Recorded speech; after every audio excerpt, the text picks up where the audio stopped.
Good evening, everyone. It's dark, but it's times.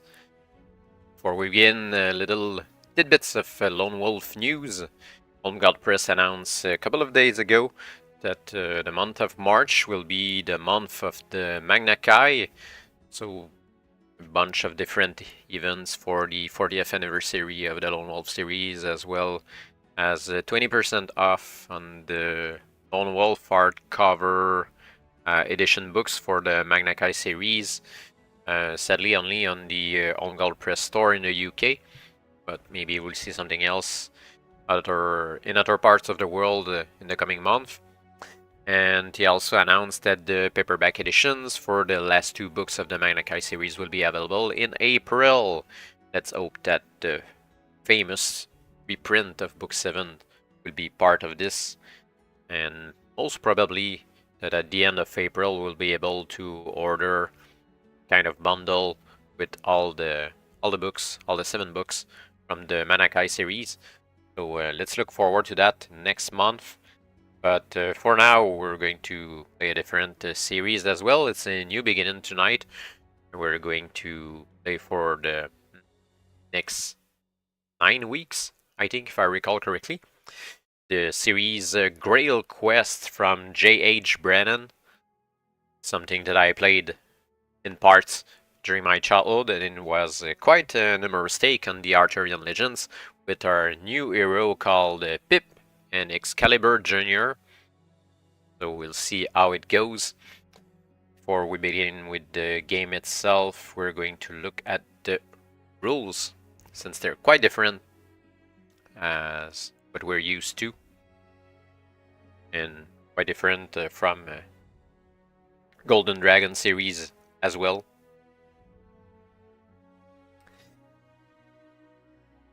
They provide us with what they call a quiz journal, record everything that goes here. To begin, to find your starting life points, roll 2 dice and add the scores together, multiply the result by 4. So I got 6, which gave us 24 HP to start off. To strike an enemy, we need to roll a 6 or higher on 2 dice. We're using 2d6 as well, like the Golden Dragon series. And we got 7 here, so it will be a hit there. To damage an enemy, check how many points you rolled above the number needed to strike. It's 1 point in this case. And subtract this from your enemy's life points. So that's how we deal damage to the enemies in the GrailQuest. To knock out an enemy, reduce his life points to 5. I'm not sure if I need to note that somewhere. It's kind of precise number. Let's make a journal entry about that.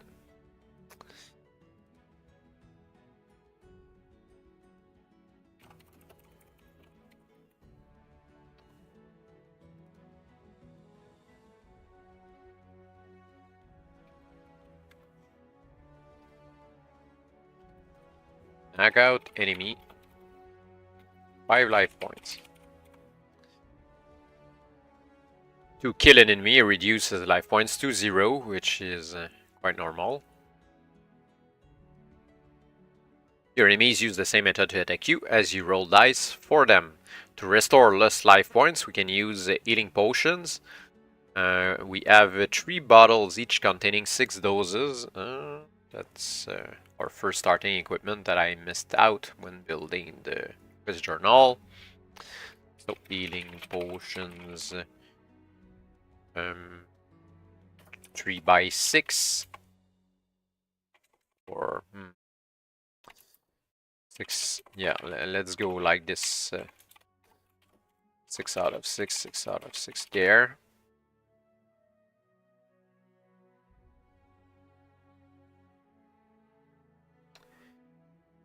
Each dose restores life points equal to rolling 2 dice. I think I should note that as well. On dose of healing, roll 2 dice. Solves, you have 5 applications, each restores 3 life points. Didn't know we had so much stuff to begin with.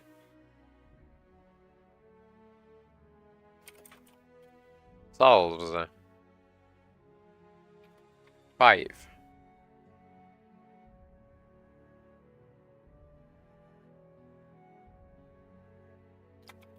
And solve. Let's call that LP. Afterwards, sleep. You can sleep anytime except when fighting. Roll 1 die. If you score 1 to 4, turn to dream time.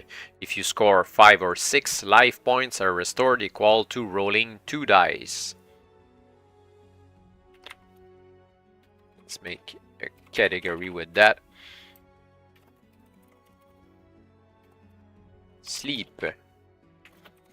Roll 1 die. 1 4. Dream time. 5 6. Roll 2 dice. Restore life points. Nota bene, life points cannot be restored to above your starting total except through experience. Makes sense. Speaking about experience points. 1 experience point is gained for each fight or puzzle won or solved. I wonder if the book will tell us that when it will happen. I think I should note that as well, just in case. Experience. 1 XP per fight or puzzle. Success. 20 experience point equal 1 perma life point. 10 of these can be taken into future adventures.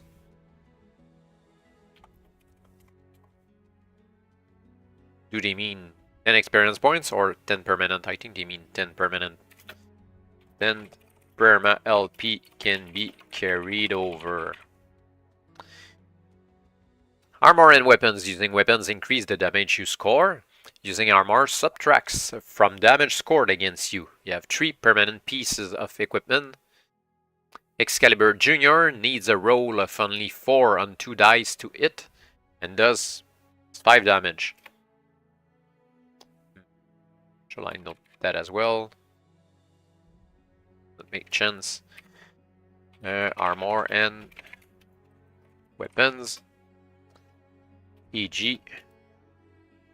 4 on 2 dice plus 5 damage. Dagger plus 2 damage. And Dragon Skin Jacket minus 4 damage. Attic Magic, Fire Finger, Lightning Bolts. We have that as well. Is there? I don't think there's space in the quest journal for Lightning Bolt. Alright, let's take the right column here. It's really a bad character sheet. Fire Finger, Lightning Bolts. 10.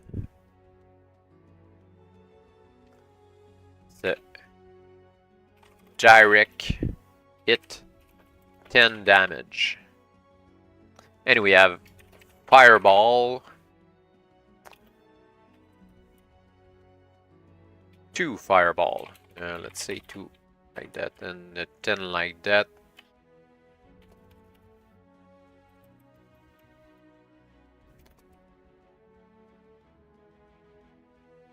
Roll 6 on 2 dice. Ooh, 75 damage. That's quite incredible.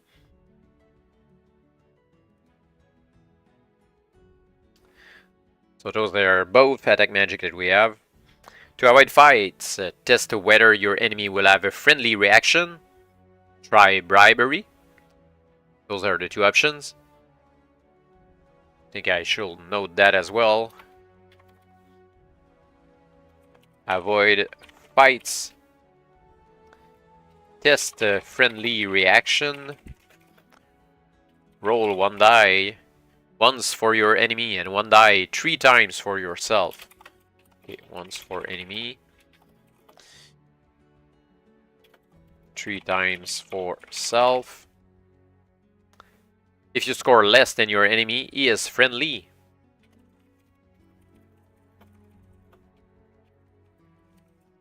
Proceed as if you had won a fight. Not sure. We gain XP though, maybe. And bribery. Bribery is only possible in sections marked star B. Star B sections only. The number of asterisks indicate the amount of gold pieces. Okay, well, gold piece required. Or object of equal or higher value, your enemy will accept.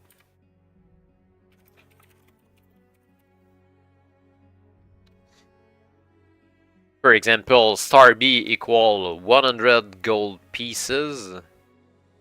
Star B, oh, there's a chart. So star B equal 100 gold pieces. Star B equal 500 gold pieces.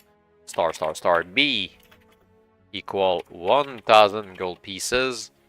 And star B equal 10,000 gold pieces. To offer a bribe, roll 2 dice.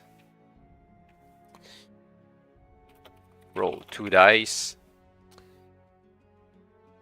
1, 7. If you score 1 to 7, your bribe is refused. 8 to 12. Success.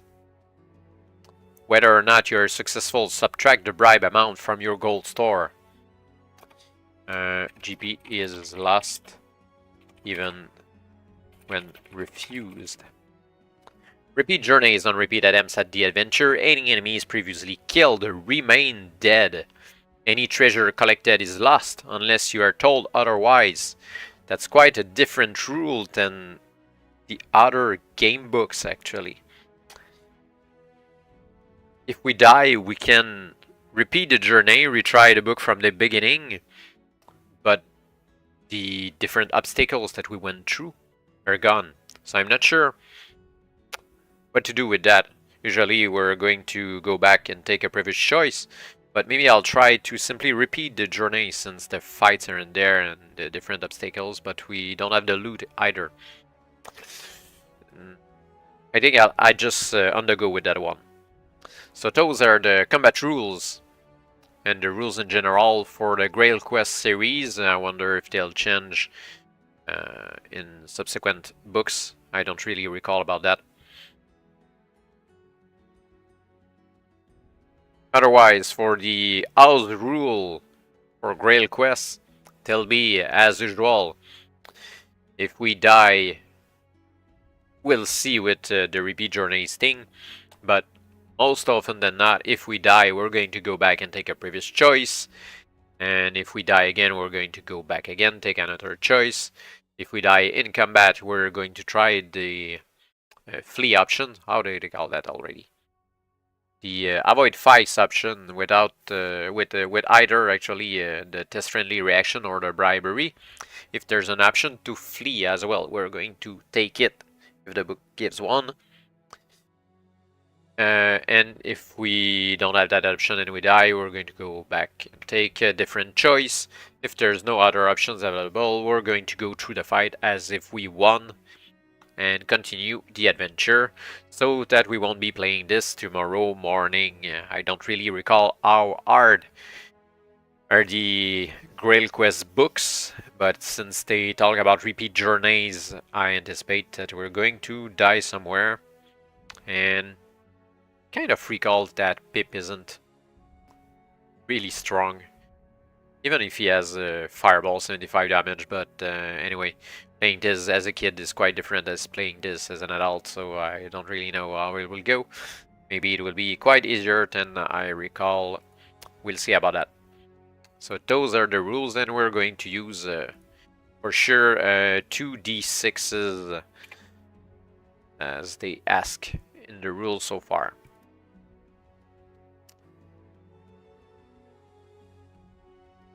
I think that before we begin, there's kind kind of introduction. And there's some hints and some kind of lore. So there's a lot of reading to do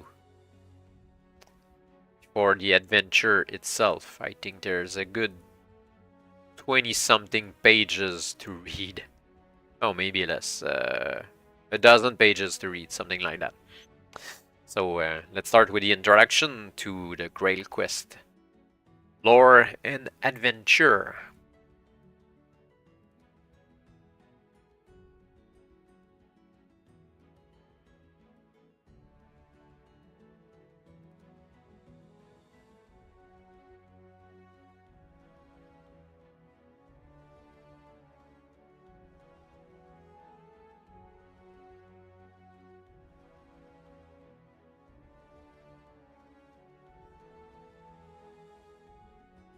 The first part is called Merlin. Sit still. I want to cast a spell. And don't fidget. You know how fidgeting upsets me. No, you don't, but you will. Yes, indeed. It's easy to upset people my age. I'm much older than you. I'm also dead. I died hundreds of years before you were even born. But a little thing like that won't make a lot of difference. That's what being a magician is all about.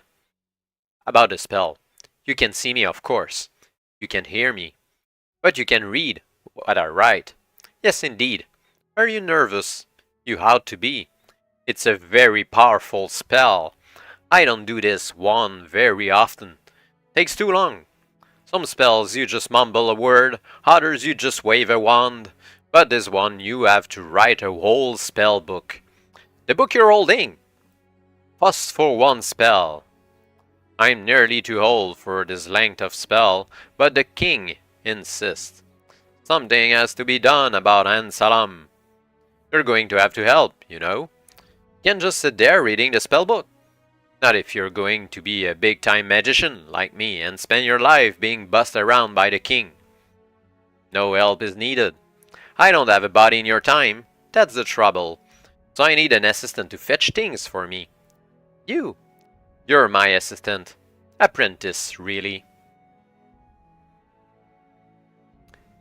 Sit still. Don't fidget. You'll have to get a quill and some parchment. A goose quill. Peacock quills are pretentious. We'll leave that sort of nonsense to wizards like Hansalam. A goose quill. And a little knife to sharpen it. And some powders and water to mix the ink. Or a pencil and paper will do, if you can find a goose. You'll also need 2 dice. Or 1 if you can find 2. 1 will do nicely, but 2 will be better if you can find them. Ordinary dice, 6 sides, little spots. You must have some somewhere. Bring them back here, and between us, we'll cast the spell. Back? Good. I'd better tell you about the spell, I suppose, now that you're my apprentice. I'm going to cast it over you. Don't panic, it's the sort of spell that has to be cast over somebody. Otherwise nothing happens. Nothing at all. Complete waste of a good spell. I'll tell you what the spell does. It takes you away from where you are now, away from your time. Well, it takes most of you. The inside you. It leaves your body where it is, so if your parents looked over, they won't know you've gone. But you will be. Yes, indeed. The inside you won't be in your own time at all. It'll be in mine. When the inside you gets to my time, I'll just pop it into another body. Quite a nice one. A young person, much like yourself, except better looking. And stronger. I can't make you any smarter, but you'll just have to put up with that. Once you're in that other body, you'll be able to move around in it and get it to do things just like your own. You'll be able to see what things were like in my time. I think I can even arrange it so you get to meet the king. King Archer. Archer Pendragon. Son of Utah. Quite a nice man if he wasn't so bossy. Younger than me, but then everybody is. You'll also get to meet knights and have adventures. You may even get to meet me if I'm not too busy. You can get back to your home body at any time, of course. You just go, it's very simple. And when you want to come back to my time, you just continue reading the spellbook where you left off. No trouble at all. You'll enjoy living in my time. The food's better for one thing, and there's a lot of action. Quests, battles, adventures, that sort of thing. Knights in armor clanking around all over the place. Horses, a lot of horses.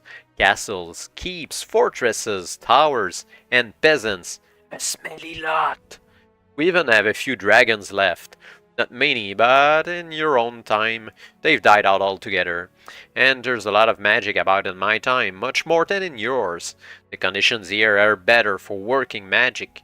You'll enjoy living in my time for a time, if you don't get yourself killed. That's the deal. That's the spell. But there are a couple of things you have to do before we're off.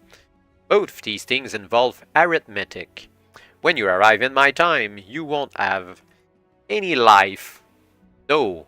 Life means you can do anything, which isn't much of an adventure, so the thing to do is get a bit of life before, together, you set off. I'll tell you what to do. First, you take your dice and roll them together. Now, add the two scores. Now, multiply your answer by 4. Write down your answer, because that's the number of life points you will have in your adventure when the spell is cast. You'll find you won't have less than 8 or more than 48. I know that, because I'm a magician. If you aren't very happy with your score, then roll the dice again, see if that's any better. In fact, you can roll the dice 3 times altogether and pick the best score out of the 3. Oh, thanks, Merlin. I'm going to roll the dice 2 times more. That's 6 by 424, same thing. And 9 by 436. Oh, thanks, Merlin.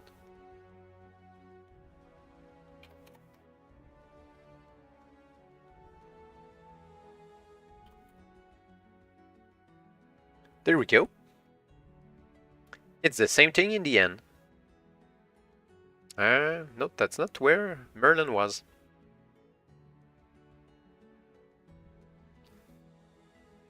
Yeah, and pick the best score out of the 3. If you've only got 1 die to begin with, that's no problem. Instead of rolling the 2 dice, roll 1 die twice and add the scores together, then multiply by 4. It's the same thing in the end. I nearly forgot something. You have to learn to fight. You won't last long in my time if you don't know how to fight. Nobody does. Knights who can fight get killed off every 5 minutes. You find bits of them all over the place. Can't have my apprentice ending up like that. The way you fight in my time is a bit peculiar. You have to roll dice. 2 dice together, or 1 die twice. Doesn't matter which. If you score more than 6 on your 2 rolls added together, it means you've hit your enemy. Landed him a whopper on the snout or wherever. How about that? If you score 6 or less, it means you swung wildly and missed altogether. It happens. When I was a lad and fighting all the time, I often missed. Supposing you do hit him. What then?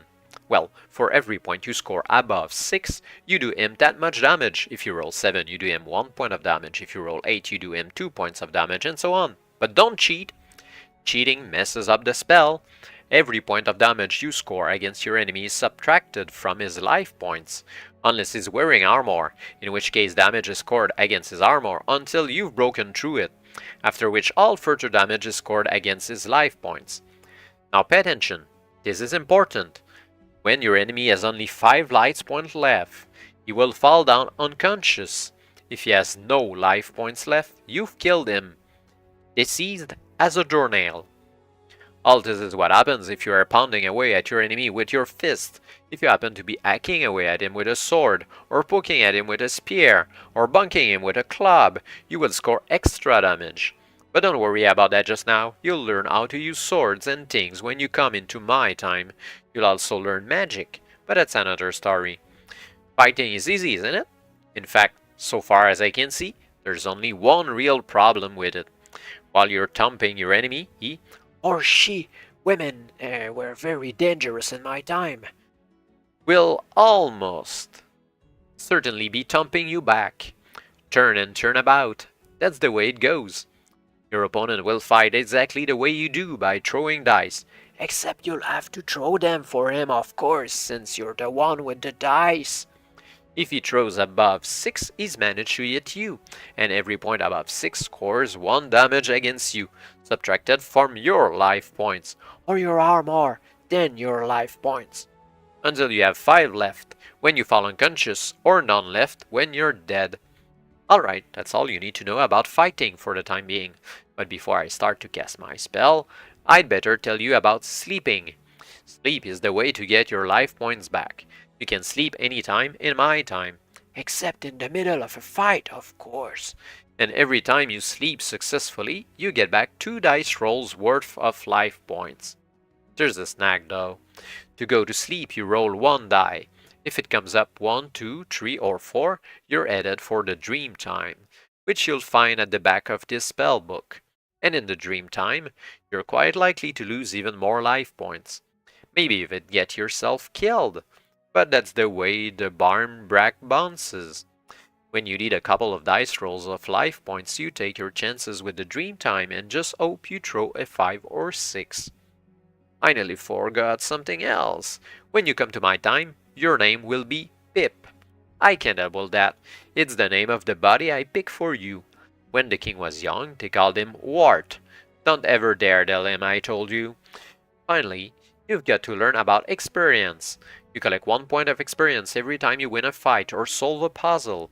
Count them carefully, because every 20 experience points give you 1 permanent life point.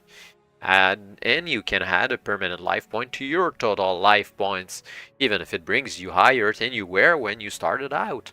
What's more, you can take up to 10 permanent life points with you into other adventures and add them to whatever life points you happen to roll up.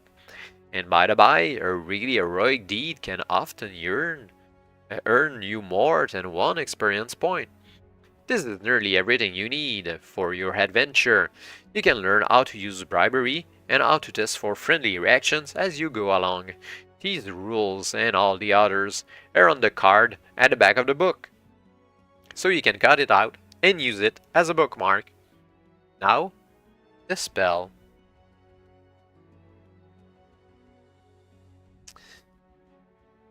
Before the spell, they gave us actually hints for the game. Let's read them. I don't think we'll have to read them for every book anyway. So the hints for the game. Number 1. Once you get into the Dark Castle, it's a good idea to draw a map. I don't usually draw maps though. Not sure we will do that. This lets you see where you've been and stops you getting lost. For your map, the top of the page will be north, the left side will be west, the right side will be east, and the bottom will be south. As you move through the various sections, draw in the corridors and rooms described. You don't have to go into detail unless you want to, but do note the section numbers on your map and the main things you find in the various places. Number 2. This is your adventure. As you wander around the castle, drawing your map, you'll learn more and more about its layout. Don't be afraid to go back to an earlier section if your map shows this is possible for you. You are free to wander about as much as you like, just so long as you know where you're going and the way has not been blocked. The adventure gets tougher as it goes along. This is number 3 actually. This means you will be... There's a grammar error here. This means you will be well advised to hold on to your big weapons, especially the fireballs, until you are face to face with Wizard and Salem. You don't have to, of course, but it's usually a good idea. Number 4. For the same reason, it's not a bad idea to save as many of your healing potions as possible, but healing potions are tricky. If you try to hold on to them too much, you can find yourself killed off at far too early a stage. Generally, use a healing potion when you are getting worried about the low level of your life points, not when you've only lost 1 or 2. Remember, you always have the option of regaining life points through sleep. This can be risky since there's always the possibility of encountering a sleep monster with dire results to your general health. But the times you sleep peacefully will get you back some life points without using your healing potions at all. Number 5. This is a very special hint. There may be times in the Dark Castle when you feel you have explored absolutely everywhere and there is still no sign of the Queen or even Wizard Ansalam. This is because Ansalam is a tricky old wizard and his castle is full of unexpected twists and turns. It is entirely possible that you will miss an important or secret door or corridor somewhere. So if you reach a point where you have explored absolutely everywhere, use your map to go back to earlier sections and take a second look at possible directions you may have missed first time. This is important. You may as well know it is very difficult to find the Queen and Wizard Ansalam first time. If you are running low on life points, this is number 6, and find yourself in a dangerous situation, always strive for a friendly reaction even though the chances of receiving one may be small. If you have managed to acquire some gold, bribery is also possible in the sections marked star B. And number 7, make a note on your quest journal of any objects you find or take with you on your journey, but do not use. These may well come in very handy in any future GrailQuest adventures.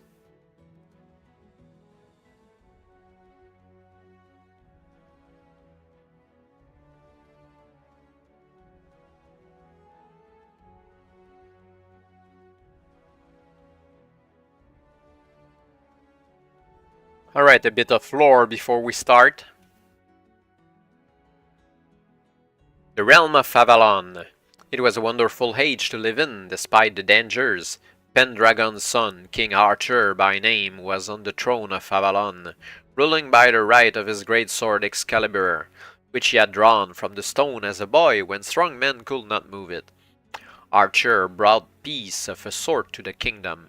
Before his time, the local lords fought and squabbled among themselves like geese, so that there was scarcely a minute's quiet from one year's end to the next. But Arthur changed all that, and with just one marvelous invention, chivalry. A strange thing, chivalry. Or strange when Arthur introduced it. We've become accustomed to it now, so that it seems a law of nature, like gravity or the way the birds fly south in summer. But in those days, it was a strange idea. Then if you were strong and wanted something that belonged to somebody who was weak, you took it. And if you were a knight and saw a maiden being carried off by a dragon, you let it eat her. Aye, and if you were that same maiden, the chances were you let it eat you, instead of sticking up for yourself as any self-respecting maiden should. But Arthur's strange idea of chivalry changed all that. It introduced fair play and common courtesy, and decency and justice and good behavior and self-sufficiency, and a lot of other fine things that were sadly lacking in Avalon, even in Pendragon's day. It did not introduce cricket, as many silly people claim, but it did introduce jousting, which was nearly as good. And if anybody tells you jousting is a violent, brutal sport, simply because brave knights will try to knock each other off their horses, you just point out it is a great deal better than what they got up to before jousting was invented, that hardly bears thinking about. The center of all this chivalry was something else Arthur invented, the table round, or round table, as people insist on calling it. There really was a round table made of oak, mainly with a teak inlay big enough for a dozen or so knights to sit round quite comfortably, even though knights are very bulky in their armor. But the round table was more than that, much more. The round table was a way of life. And it was a way of life that appealed greatly to a certain class of person. When Arthur first set up the round table, even before the master carpenter finished setting the inlays, knights from all over Avalon were clamoring to join it. There was even one knight who traveled all the way from France, no mean feat in bad weather, to find out if there was a place for him. His name was Monsieur Sir Lancelot du Lac, and as it turned out, there was a place for him, and an important place at that. Although they did make him change his name a little so the English could pronounce it, Sir Lancelot of the Lake. With so many knights clamoring to join, Arthur could afford to pick the best for his round table, so he did. There was never so great a collection of knights since the Romans were chased out. Galahad, Perceval, Lancelot, Bedivere, Guinevere, the list goes on, except that Guinevere, wasn't exactly a knight. She was Arthur's queen, but she often sat at the round table for the sake of the excellent advice she gave and the keen brain in her head. There was another who often sat at the round table, although he was not a knight either. He was what they call a druid, which is a sort of priest and a sort of miracle monger all rolled into one. His name was Merlin, which might tell you he was Welsh. The common people called him Merlin the Magician. The knights, who were mostly afraid of him, called him Sir. Arthur, who knew better, called him Silly Old Fool, but that was really a term of affection from the king. After all, it was Merlin who set the sword in the stone and helped make Arthur what he is today. That's the truth of the matter, although another wizard, by the name of Ansalom, took to claiming he was the one responsible. Nobody liked Ansalom much, although there were few enough prepared to call him a liar to his face, even among the brave knights. Ansalom was a nasty piece of work, and short-tempered, the sort of wizard who will blight your crops as soon as look at you, and since nobody wants their crops blighted, people tended to leave Ansalom alone. The Table Round was set at King Arthur's court, which was at a place called Camelot. It was a remarkable sight, especially in summer, with the pennants flying from the spires and the sunshine glinting off the polished armor of the men-at-arms. In winter not so nice perhaps, because the pennants drooped a little in the rain, and the armor was prone to rust. But then Arthur very seldom stayed at Camelot in winter. He usually went off to Cornwall. Not very far from Camelot, if you had a good horse to carry you, was a farm. Nothing grand, nothing large, nothing spectacular, although it was owned by a freeman, not just worked by a serf. The farm was 3.5 miles due north of a tiny little market village called Glastonbury, which was very near Camelot, but the road twisted and turned so much that by the time you reached the farm, you actually traveled nearer 5 miles than 3.5. Not that very many people ever did go to the farm. Why should they? If they wanted farm produce, they bought it in Glastonbury market. So the farm was very isolated, and this particular farm lacked a great many home comforts and had next to no luxuries at all. In short, when you stop to think about it, this farm was about as far from the splendors of Camelot as you could possibly imagine. On this farm lived a young person, adopted child of the freeman farmer, whose name was John, and John's wife, Miriam, or Mary, as she was more often called. The young person's name was Pip. Pip lived a quiet and eventful life, serene, calm, peaceful, marked by the slow roll onwards of the seasons, interrupted only by the sleepy hum of summer insects or the sound of early morning birdsong.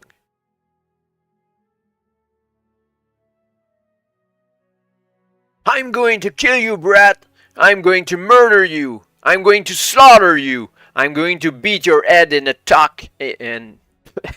I'm going to beat your head in and tuck it underneath your arm!"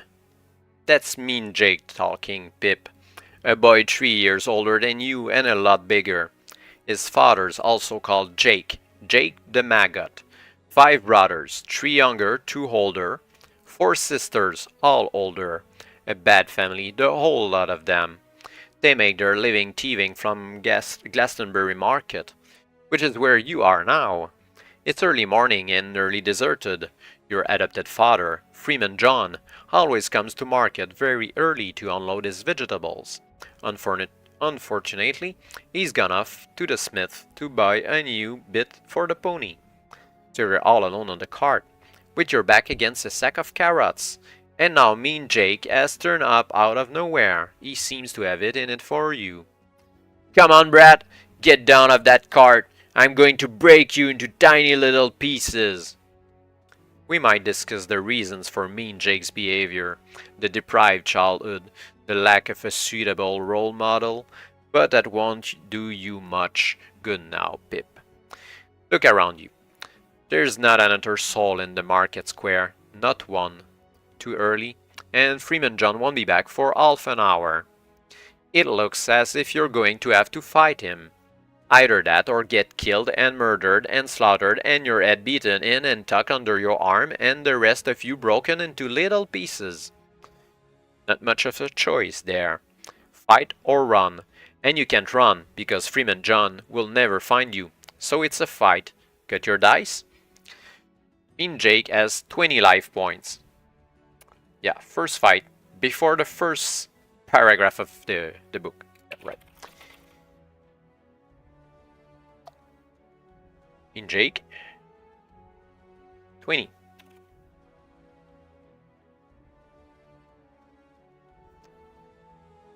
About average for a boy his age. Climb down slowly off the cart, Pip. But keep an eye on him. That one has a habit of rushing at you when you aren't looking. Wouldn't want that because it gives him the first blow. Keep an eye on him and close in slowly. That way you might get your punch in first. Careful now. Throw one die once for yourself and one die once for Mean Jake. Okay, that's the initiative roll there.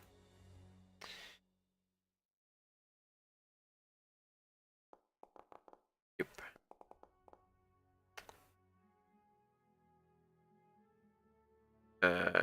So the second die was for Mean Jake. He goes first. Whoever gets the highest score here has the first punch. Circle around him slowly. Keep your eye on him. Don't be in a hurry. Come on, Brad, I'm going to... He talks too much. That's good. Try to bop him on the nose. It's a bit harder to hit his nose. You need to roll an 8 instead of a 6. But if you do hit him there, you score double damage. Okay, not much sense in stringing this out. Get the dice rolling and start the fight. For all the blaster, this fight won't end up with a murder. It stops when the first fighter loses 10 or more life points. If the first fighter to lose 10 or more life points is you, yeah, that's the end of the fight if we get there. The fight stops at 10. Okay, so that's kind of section 0 actually. Okay. It seems that even if he gets the first hit, we get it because he talks too much. And we can try to bop him in the nose. Let's try with that at the beginning. I think to try. Nope, 6. That's not even enough.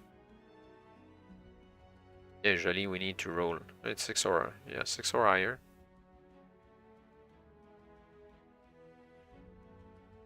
Well, it's not enough anyway. So that's Mean Jake turn. No, he's quite better. So that's a 9. Let's revise something about the combat. Thought we had to roll over 6. Oh, 6 or higher. Okay, right. Is it the same for them though? Most probably. They don't say, but most probably. So that means we receive, or Pip receives, 3 damage.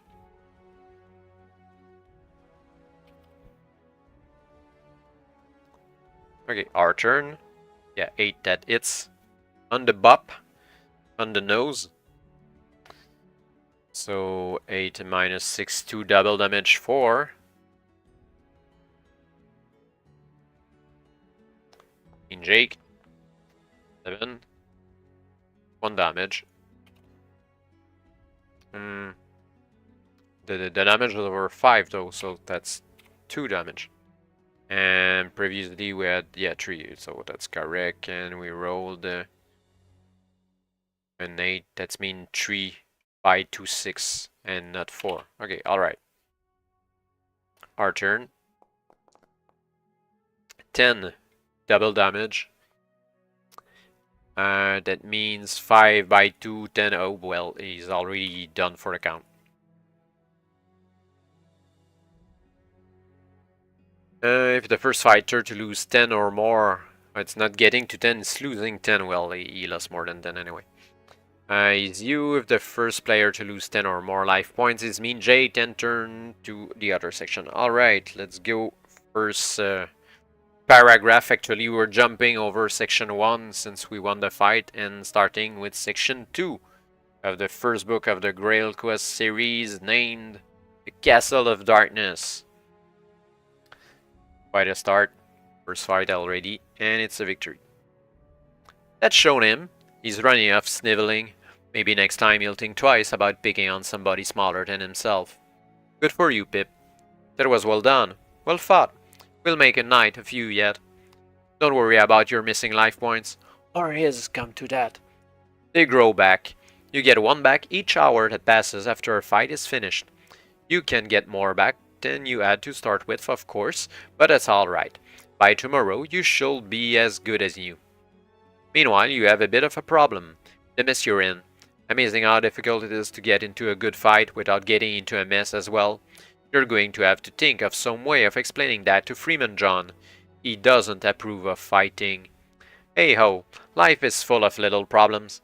Better turn to 3 now, Pip, and find out what else is in store for you in this adventure. So it was for Pip and Freeman John's good wife Mary. Life went on in its same old uneventful way. The tilling and the sowing and the reaping, the fine days and the fall. And talking of fall, good wife Mary bought some chickens with the proceeds of a particularly good sale of swedes Freeman John made in Glastonbury Market. So now they had eggs to eat on the farm. It may not sound much, but it meant a lot to them. When you're struggling to make ends meet, an egg is a treat. And very good for you, by the way. Pip got the job of feeding the chickens. City birds they were. There were 6 chickens, and all in one morning there were 7 eggs. Good wife Mary claimed it was a miracle, although it's much more likely that the chicken simply decided to work overtime. Perhaps because she liked Pip. You get chickens like that sometimes. While feeding the chickens, Pip used to daydream about leaving the farm and going off to find fame and fortune, especially fortune. There were always stories about adventures which ended in hoards of gold once you killed a dragon, or whatever it was that the adventure was all about. A hoard of gold will come in very handy on the farm, Pip thought. It will stop Goodwife Mary worrying so much, and Freeman John, come to that. The only one who didn't seem to worry all the time was Pip, probably too busy feeding chickens. And fighting in the market square, eh? Shh! Sometimes Pip daydreamed of joining the Round Table and riding off on a fine horse out of Camelot to find adventure and a hoard of gold, 2 hoards of gold even. But it was only a dream, of course. That sort of thing never happens in real life. Not that the Table Round couldn't have done with a little help about that time, even from Pip.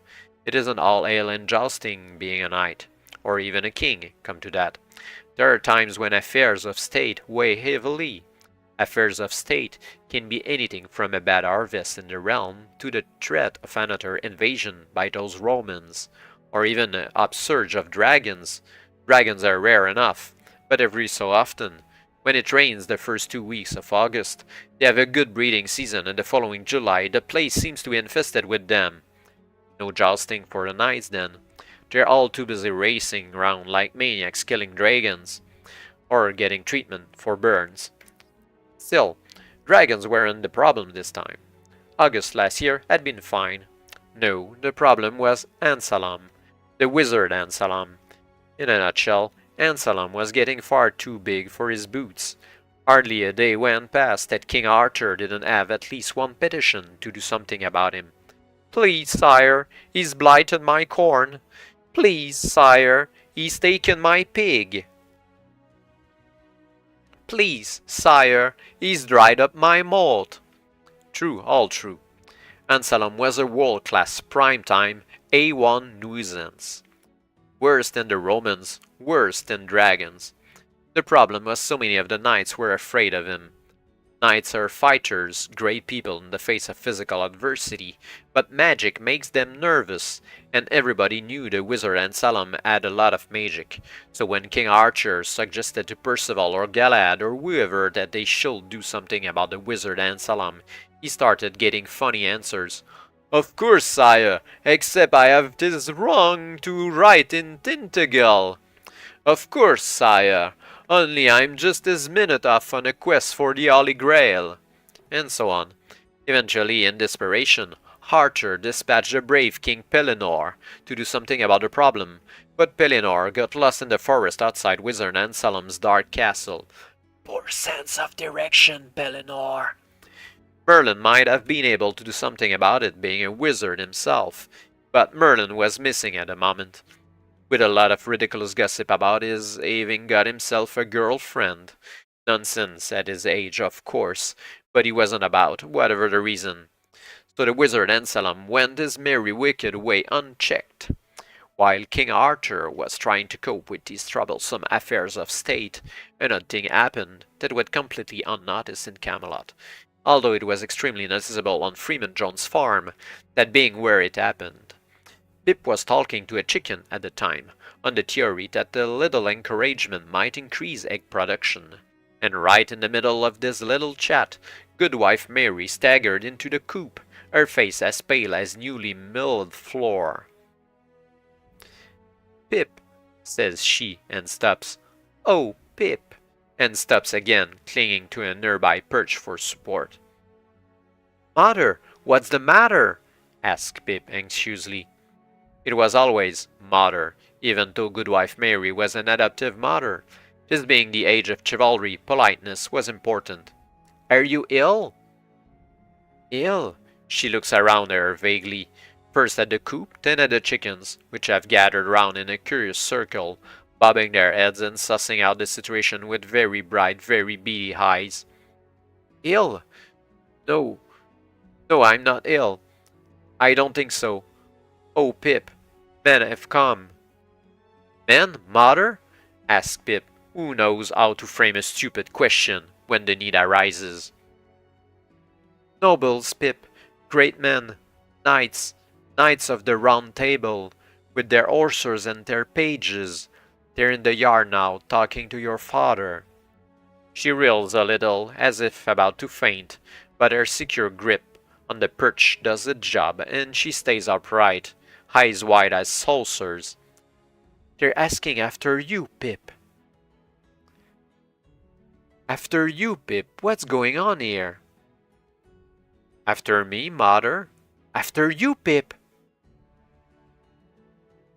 "Pip! Pip! Where are you, Pip?" That's the voice of Freeman John calling you. So you take Goodwife Mary's arm and lead her out of the chicken coop, forgetting to close the door, because of all this nonsense about nights, so that the chickens pile out after you to find out what on earth is going on. But it's true enough, at least it seems to be.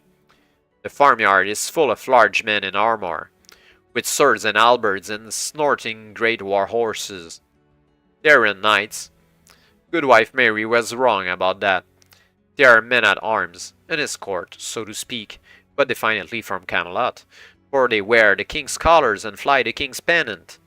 At least 12 of them, all filling the farmyard, and very fierce looking they are. Freeman John is talking to one of them, a burly fellow bursting from his chainmail, with the insignia of a sergeant at arms. "Pip," says Freeman John, who looks just as pale, just as shocked at Goodwife Mary. "These men want you to go with them." "Boss wants a word with you," explained the sergeant at arms brusquely. "With me?" "If your name's Pip. It is Pip, isn't it?" You nod dumbly. "Then that's settled then," says the sergeant at arms. "Bring up the spare horse, George." And to you, when one of his men has brought the spare horse, "You can ride an horse, can't you?" You nod again, although this horse is twice the size of the farm pony, and draped with a coat of arms you don't recognize, a very strange-looking coat of arms, almost sinister in fact, and it's a black horse too, black as night. "All right then, off you go," says the sergeant at arms, pointing towards the stirrup. Then to John as an aside, "We'll have the child back in a day at most, Freeman. Don't you worry. Take good care, we will, the lads and me. No harm will come to anybody while we're about." Stout English yeoman type, the ruination of the country. "Come on, Pip," he says. "Up you go." 3 options there. Finally some options. So, do we go violently? Do we protest, run, or kick and scream and try to make a fight of it? Yeah. We don't have Excalibur Jr. yet. So, I'm not sure it's a good idea to kick and scream, even if they seems like to be the bad guys there. I think we should play along for now. And write down the different sections there, actually. 2, 3, and let's go 4. Clinging precariously to the back of this huge black horse with its sinister insignia, you are led away from the farm of your adoptive parents, at first on the familiar road to Glastonbury town, but shortly turning off onto less familiar tracks, until within an hour or so you are thoroughly lost. The men-at-arms seem sure enough of their direction, though, and even when they enter a dark forest, they show no sign of nervousness. There is a fair amount of chatter amongst themselves, much of it involving the quality of food in Camelot canteen, which is odd since you will imagine the food at Camelot will be very fine. But perhaps it's only very fine for the real knights and nobles, not for men-at-arms. The going is slow through the forest, so that the sun hangs low in the sky by the time you emerge abruptly into a vast clearing, in the center of which is a log castle. No, not a log cabin, a log castle. Not very big as castles go, but big enough. Certainly a lot bigger than your home or any of the houses you've seen in Glastonbury, with a log drawbridge spawning a deep still moat. There are no men-at-arms on the battlements, only crows, which raise a raucous alarm as your party approaches. Since they are going to take you inside this strange castle anyway, Pip, whatever you do, better turn on to 6 to find out what happens. Yeah, 6. The hooves of the horses clatter loudly on the wooden drawbridge before you and your party pass beneath an open wooden portcullis into a stone flagged yard. This is the first time you have ever been in a castle, let alone a log castle. But if you expected hordes of servants, you are bitterly disappointed. The only horde that emerges from a small curtained doorway in the north wall of the courtyard is a crust-eyed, shambling hunchback in a leather jerkin and tattered leggings. He carries a wicked-looking dagger, stuck carelessly in the leather belt around his waist. He is nearly bald and limps on account of a clubfoot, the left one. His bottom lip hangs. To tell the truth, he looks an awful mess. This creature drags his clubfoot in your direction, halting just in time to stop your horse shying away in fright, and stares up at you for a moment with great, ugly, rheumy, squinty eyes, both brown you can now see. Arr! He gurgles after a moment. This be Pip, all right. You lot can go now. That was dialogue there. I think. This be Pip, all right. You lot can go now, about your lawful business. Right, Igor, says the sergeant-at-arms briskly, obviously scared witless of this creature, but not wanting to show it. He wheels about and the entire armed party rides out of the courtyard across the drawbridge. And behind them, although there is no one about, the portcullis slams down and the drawbridge raises up, leaving you alone with Igor. Down you come, says Igor. Just leave the mare. She'll take care of herself. And since there isn't much else you can do, you climb down from the horse. This way, young Pip, this way. Arr, says Igor, shambling off the way he came, back in through that little doorway in the north wall. You just follow after me. Arr.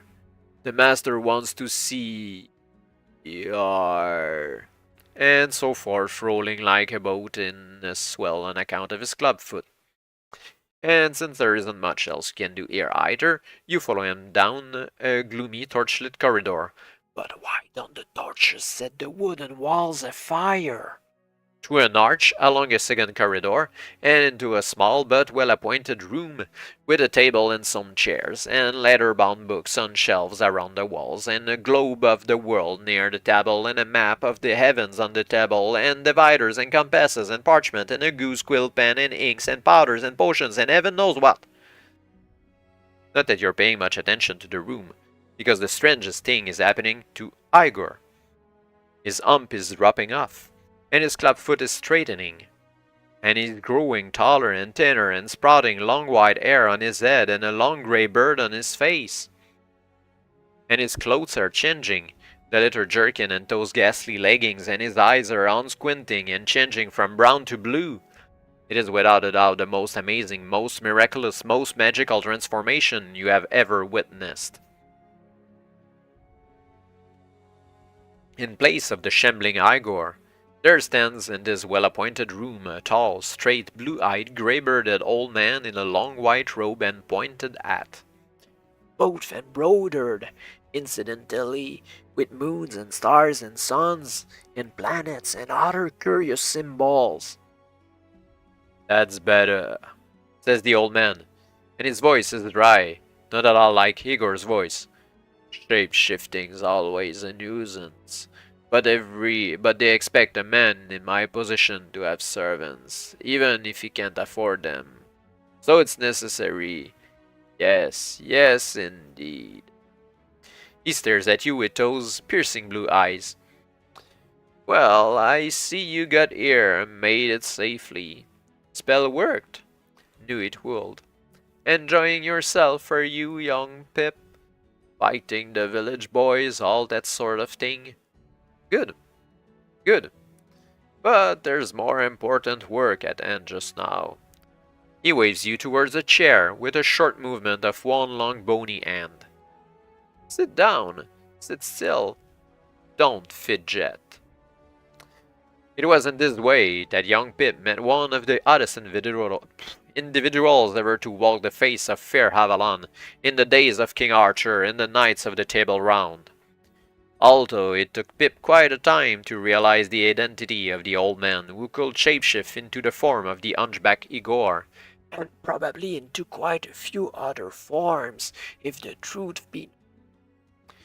In fact, poor Pip was so confused the question had to be asked outright. "Who are you, sir?" And the ancient shapeshifter with the piercing blue eyes said, "Me? I'm Merlin, of course." "Merlin. Now there you have it. That explains a lot. Merlin the Welshman, Merlin the Druid, Merlin the Magician, advisor to King Arthur and any of the knights who cared to listen. The old wise man of Camelot, who lived in a log castle in a clearing in the forest, and sometimes lived in a cave, and sometimes in a tree trunk, and sometimes even knew where, because you could never find him when you wanted him, so the king used to say." You might wonder what a man in Merlin's position would want with a young farmhand like Pip. You might wonder what would persuade him to send a party of the king's own men-at-arms to fetch such an unimportant individual. But the fact of the matter was that Merlin was a bit daft. Dullily tap, as they say in Yorkshire, by which they mean someone liking all his marbles, barmy, not all there, nutty, if not quite as a fruit-cake, at least as a currant bun. In this state, though, brought on by old age perhaps, or by chasing after young women, for the rumors about his girlfriend were all too true as history attests, Merlin had formed a strange illusion that Pip was not Pip at all, but a young person from the distant future, drawn by magic to inhabit Pip's sturdy body. All nonsense, of course, but when a man like Merlin gets an idea fixed in his mind, the devil himself couldn't shift it. And with his idea roosting in his white-thatched skull, everything that Merlin did next made a great deal of sense. For what he did next was teach Pip the rudiments of magic. "Now pay attention," says Merlin. "The king has a problem." Oh, that's the following dialogue. "The king has a problem. At least he will have, even if he doesn't know it yet. Guinevere, the queen. Delightful woman, but she's going to be kidnapped. It hasn't happened yet, but it will. He gestures to the parchment on the table, which is covered in calculations and blots. No doubt about it, He says, I worked it out by astrology. Saturn trine Jupiter, and a very nasty aspect in her rising sign. I don't have to tell you what that means. It means she's going to be kidnapped. Soon. Seized. Abducted. Snatched right out of Camelot from under our very noses. The Queen herself. Dreadful. He walks to a nearby bookshelf and takes down a leather-bound tome, which he opens at page 86. Oh, braces. I write this down. Gaze.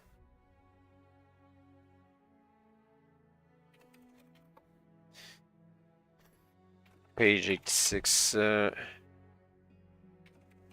Leather-bound tome, Merlin. You never know.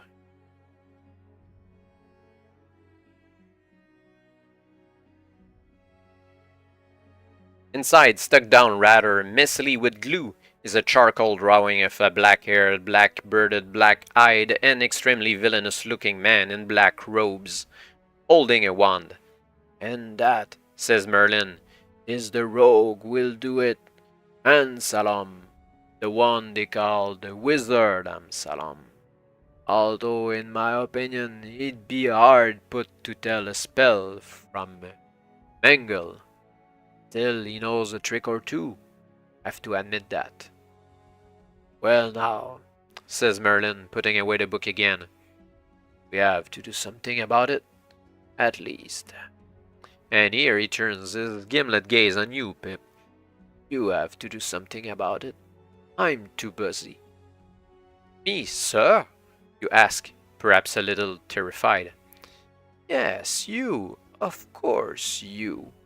Why do you think I brought you here all the way from your own time? Just to talk to chickens? Oh no, young Pip.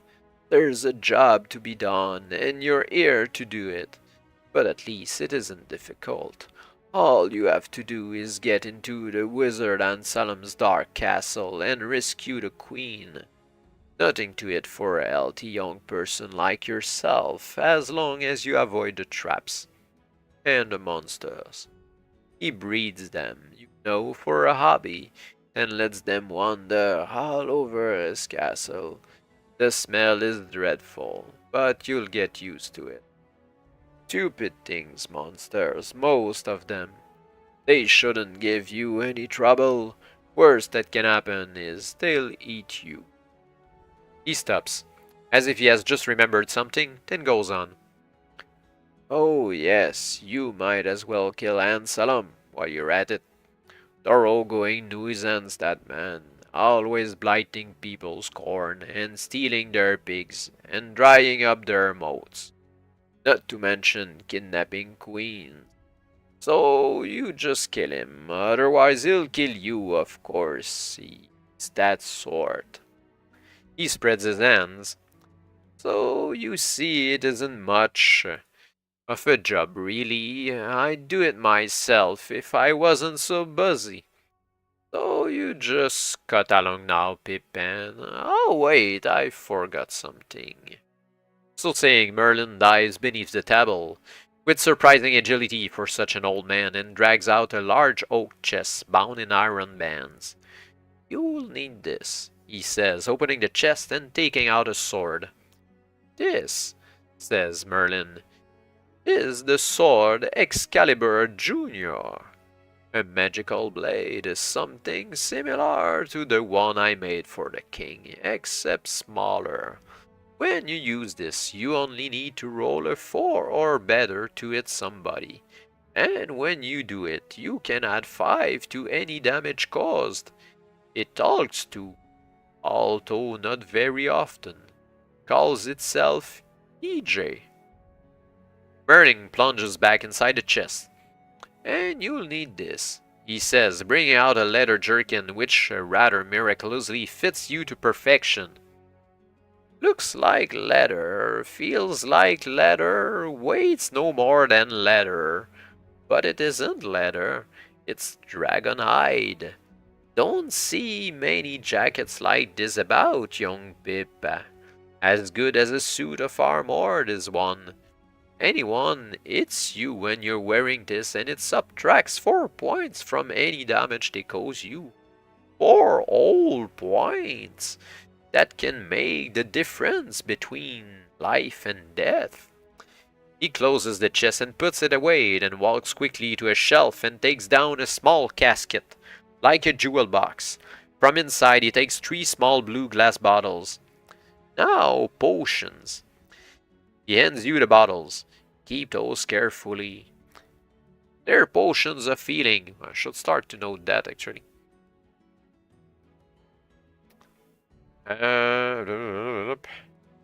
Equipment carried. Let's put it over the healing potions. So there's Excalibur Junior. 4 to hit. It's 5 damage. It was written somewhere else, but doesn't matter. And Dragon-Eyed Jerkin. Minus 4 damage. Then I guess we get treating potion. Yep.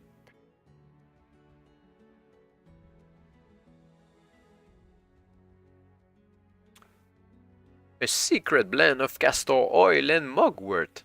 Tastes foul, but it restores life points. Swallow one of these and roll 2 dice once or 1 die twice, and the score shows you how many life points you've got back. I can only spare 3 bottles, but each contains 6 doses. Try to stretch them out. He sniffs. Well, now, says Merlin, that's about it, isn't it? He frowns. No, it's not. You are stupid, Pip. You didn't remind me to teach you magic. Won't get far in Wizards and Salam's dark castle without a bit of magic, will you? Let me see your hands. Are you still there, Pip? Reeling a bit from all that, no doubt, but still there, still composed, as they say. Mentis, which is an expression the Romans used to denote that you're still in full possession of your head. Doesn't he go on a bit, old Merlin? The Welsh are like that, of course. The only time they stop talking is when they're singing. Fortunately, Merlin doesn't sing. Better show him your hands, Pip, otherwise he'll go on at you forever. Bit of dirt under your fingernails, I see, Merlin says. Never mind, you can wash them later. Before you meet the king. I did tell you you'd meet the king, didn't I? Well, you will.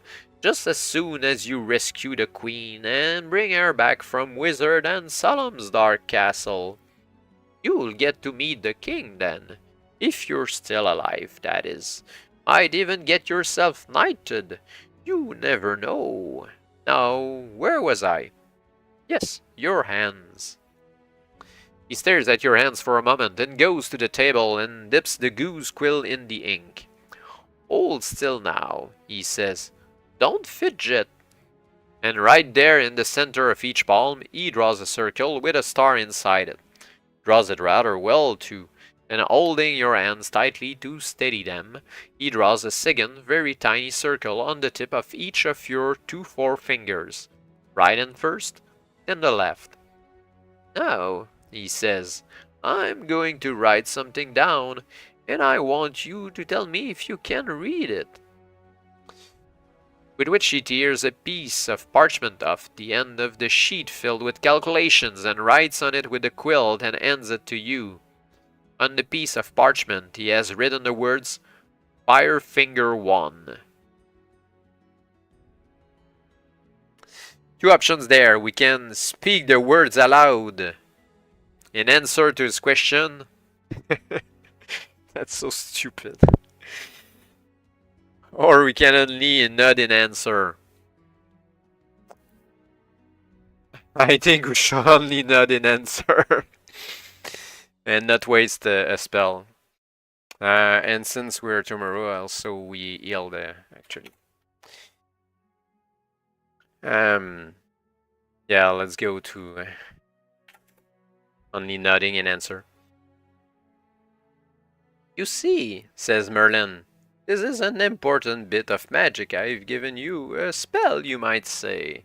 Every time you say, Fire Finger 1, a bolt of lightning will jump from the tip of your right forefinger and hit anything you're pointing at in the same room.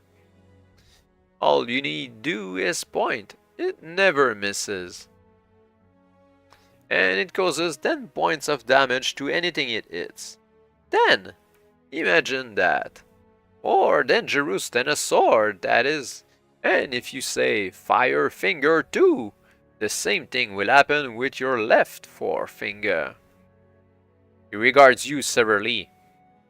Now remember 2 things. The first is that the spell only works 5 times for each finger. You have only 10 lightning bolts in all, so don't waste them on 80 nonsense like target practice or showing off. That's the first thing. The second thing, and here his face grows even more grave, if that is possible, is that you must never, never say Fire Finger 1 or Fire Finger 2 while your hands are in your pockets. Otherwise, you will do yourself a dreadful injury. The lone bony finger comes up and points directly at your nose so that you begin to hope Merlin himself has no lightning bolts concealed in his fingers. But it is not all, young Pip. No, indeed, not by a long chalk. In the palms of your hands you now have concealed 2 huge magical fireballs. 2 only, 1 in each hand. These are your most powerful weapons. They do 75 points of damage each if they hit. 75! Yes, yes indeed. That's enough to put paid to old Ansalon. I'll be bound. He coughs. The problem is they don't always hit what you aim at. Have to throw dice exactly the way you do when you're fighting. If you can manage at least a 6 with the 2 dice, or 1 die rolled twice, then you've missed. Missed completely. Wasted your fireball, and you've only 2 altogether, so make sure to roll well. You launch your fireball by shouting good and loud, Mark you fireball away! Then you roll your dice to see if it's hit anything. That's the way to do it. So save your fireballs if you can, Pip, and use them on Anselm look you die back. At which very point in the conversation, Or monologue as it might be better described, there is a great commotion outside, like men pounding on the log walls, and ringing bells and shouting to get somebody's attention, which is likely exactly what they are doing, since the drawbridge is up and there is no way in. Merlin smiles to himself. There, says he, that will be the king's messengers with the news of the queen's kidnapping. Right on time, according to the ancient pyramidic scrolls. But we're ready for them, Pip? At least you are. I'll just go and tell them you'll sort it all out. And off he goes, shape-shifting into Hygor in the corridor to tell the king's messengers that Pip, brave Pip, is all prepared to rescue Queen Guinevere from the wizard Anselm's dark castle. Hey, there we go. Second part of the book. That was the introduction, but there's a second introduction. The Dark Castle of the Wizard Anselm. I don't think it's the adventure itself. Nope, nope, nope, not per the index at the beginning.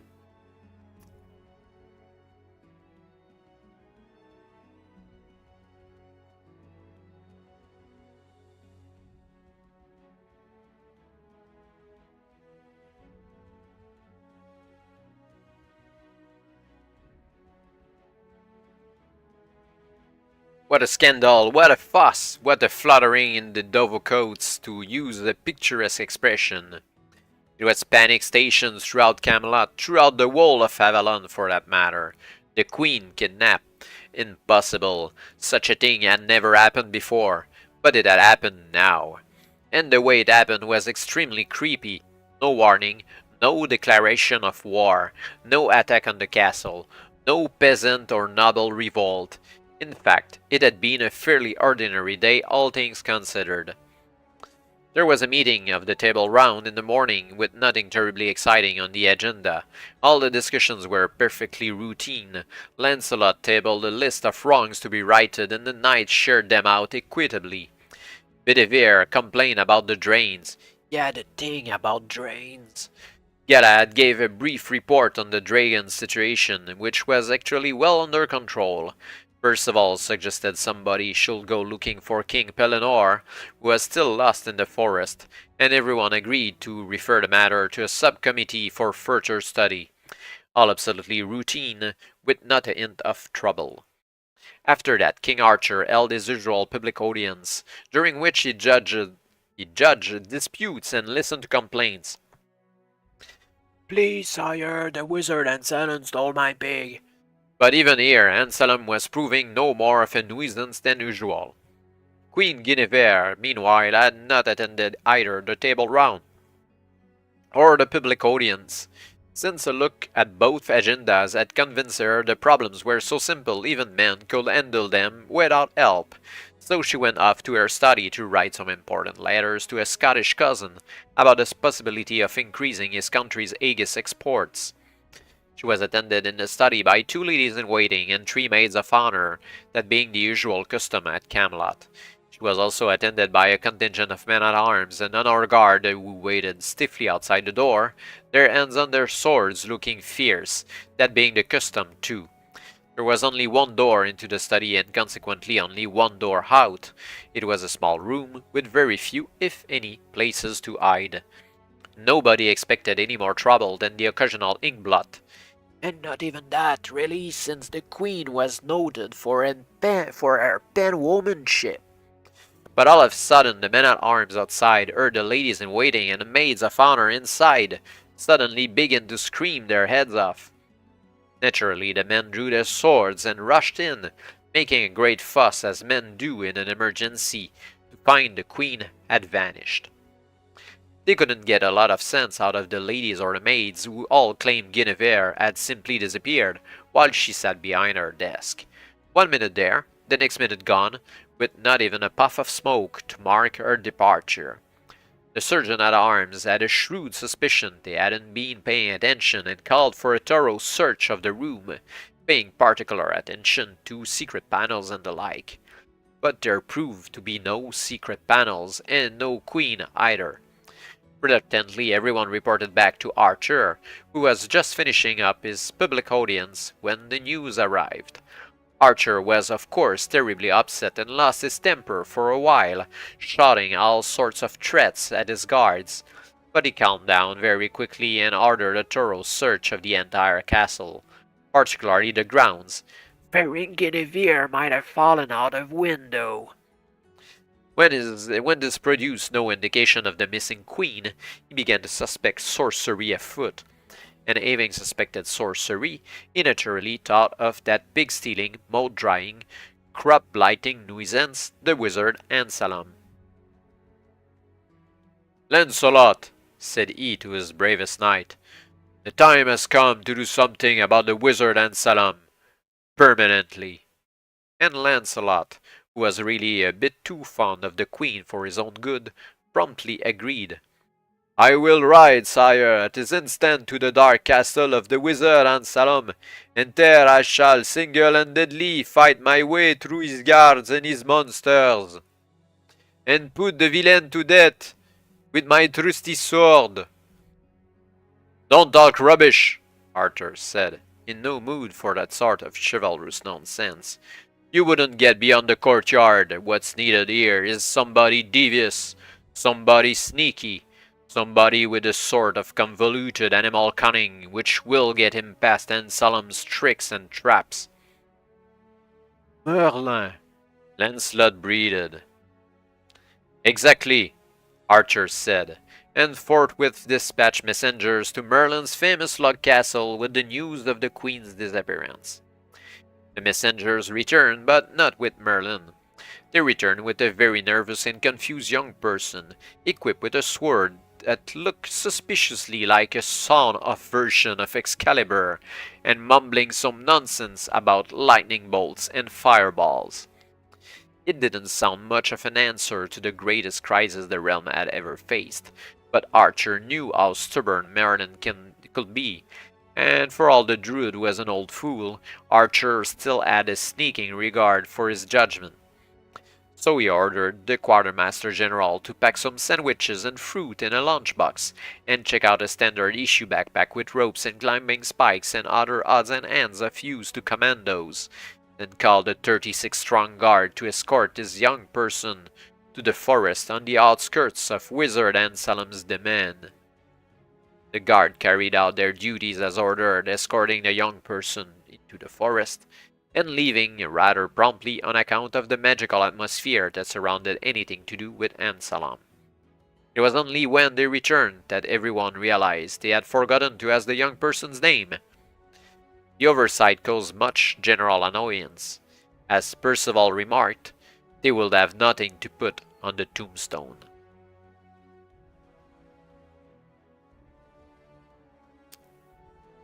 They believe in us so much. And this is the beginning of the book by itself. Supposedly.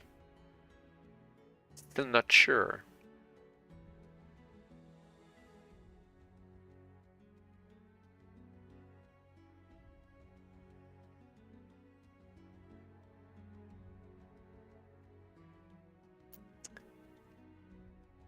Well, here you are, Pip, in the dark, dank forest that lies on the approach to the dark castle of the wizard Anselm. What an adventure, eh? What a jolly jape! What a light-hearted frolic! Well, perhaps not. Let's see what you've got inside your backpack. That might cheer you up. Now, let's see. That means write this down. A coil of stout rope. 15 meters long, which is useful. A dozen climbing spikes. 12. Could come in handy. 6 good torches. Their ends well dipped in pitch. A lantern and 4 flasks of oil. Flask of oil 4. And a tinderbox. To help you light them, a lunchbox with a bully beef sandwiches and 2 apples. Some sheets of parchment.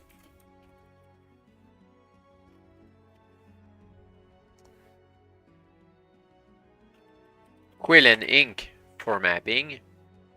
And look! A dagger for you to hide in your boot.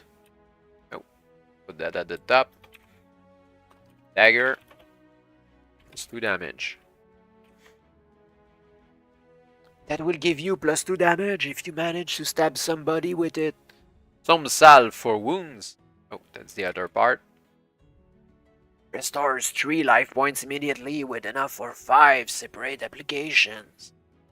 Some garlic to give your sandwiches a bit of a bite. Oh, garlic. A mirror made from polished metal. A hammer. Some nails. And a saw. Damn, we have so much stuff. There's also a lodestone in a little pocket on the side. Lodestone. You can use that as a compass if you're stuck. Just mark one end and hang it from a piece of twine. There's some twine in there if you look. It will spin a bit but end up pointing north-south. Useful enough. That a lot.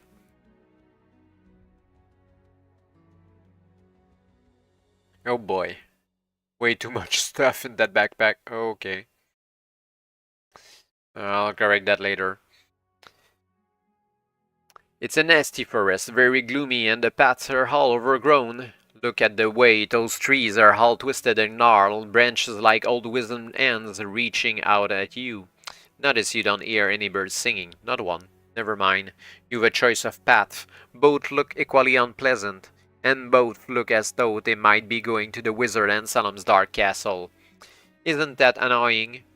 Okay, Pip, which is it to be, the right-hand path or the left-hand path? Always to the left, always to the east. Let's go left. Oh, 20, that's a big jump. Paragraphs. The path gets narrower and more overgrown. Eventually you find you are actually having to push your way through the undergrowth. Then, suddenly, and without warning, you are in a clearing, and in the middle of the clearing is the ruin of an old stone building. A ruined abbey, perhaps, with ivy clinging to the walls. Since there doesn't seem to be any immediate way out of the clearing, it may be no bad idea to explore the ruin, even if it is haunted, which of course it isn't. Nobody believes in ghosts nowadays, except it isn't nowadays, is it? It's back in the days of King Arthur. Oh dear. As you are a brave soul, you explore anyway, despite the ghost. As you enter the ruin, you feel a sudden chill. It seems darker even than the gloomy forest. There are small scuffling sounds in the crumbling walls. Stop. Halt. Cease. They're one step further. What? A man's voice, and out of the gloom steps. Orator clanks. A massive figure in jet black armor. Halt, I say, he says, even though you have certainly halted. Who are you? What are you doing here? Speak up and answer before I slit your gizzard. Could this be the notorious Black Knight your adopted father, Freeman John, used to speak about in whispers by the fireside of an evening? If it is, he is known as the most evil, fearsome opponent in the realm. Next to the wizard and Salem, of course. Two options if you feel like fighting him, or if you don't. And who could blame you? Speak to him politely. Yeah, let's speak to him politely. We're just young Pip, after all. What's that? Asked the Black Knight. Tip, you say? Well, Pip, it's no place for a young person to be wandering. Get lost very easily. Don't tell me, I've been lost for weeks. I thought it was Pellinor. At which he removes his helmet to reveal a florid but otherwise friendly face. King Pellinor at your service, he says. Well, not exactly at your service since I've work to do, but nice to have met you just the same. Then he takes his leave of you, mounting a sag-backed old horse tethered at the back of the ruins, and riding off to disappear into the depths of the forest. Silly old fool. If you search carefully, you will find a path out of the clearing, which eventually takes you to 22. On this path, you will eventually notice a junction on your right, which joins up with the path described in 10. Okay, if you have already been that way, you will presumably ignore it. If not, you are free to take that route if you please. Assuming you continue on the main path, you will travel for nearly half a mile before reaching a leafy screen. Actually, we need to make a choice right now if you go back to 10.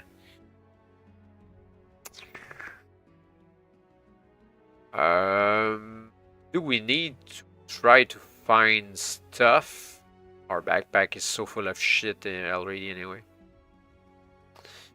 I think we shouldn't back yet.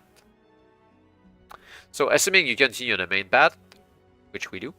You will travel for nearly half a mile before reaching a leafy screen. Break through that, and can you believe it? You are inside of the Wizard and Salem's Dark Castle. Great. It went well. We didn't get lost in the forest like King Pellinor. This is it, Pip. This is where the trouble really starts. This is the Wizard and Salem's Dark Castle. Just look at it looming up there out of the mist like some huge sudden tombstone. 7 towers. Count them.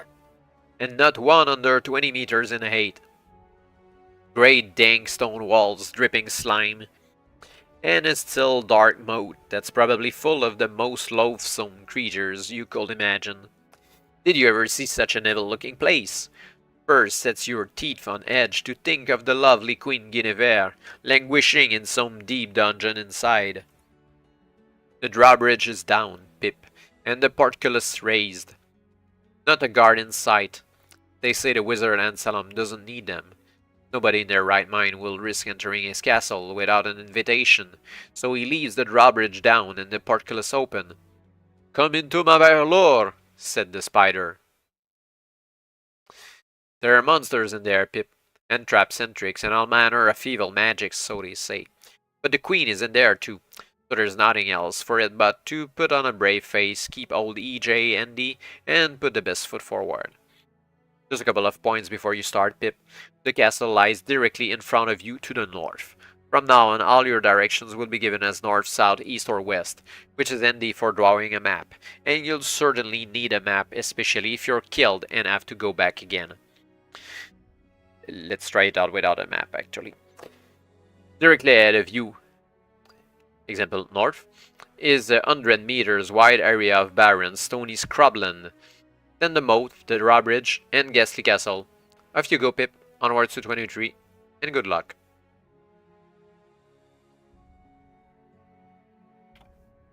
Having crossed the drawbridge and entered the enclosed archway tunnel which leads to the open portcullis, you have a choice of making a dash for the portcullis before it closes, or creeping along carefully and slowly, examining everything as you go. But is it closing, though?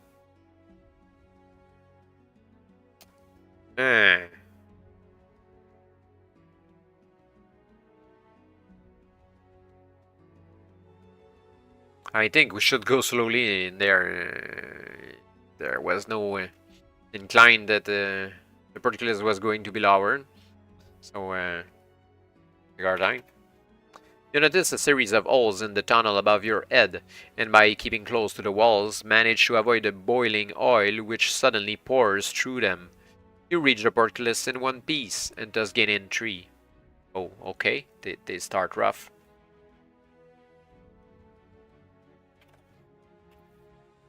You have entered a vast open courtyard, its unflagged floor composed of beaten earth. 50 meters north are closed wooden double doors set in the far wall of the courtyard. Over by the eastern wall are 2 carts, 6 crates, and about a dozen wooden barrels. Stone steps on the western wall lead upwards to the battlements and towers. There are about 100 chickens scratching about in the courtyard. 4 options. Run directly towards the double doors in the north wall. Go east and examine the carts and barrels. Go west, climb the steps to the battlements. And stop to chat with the chickens.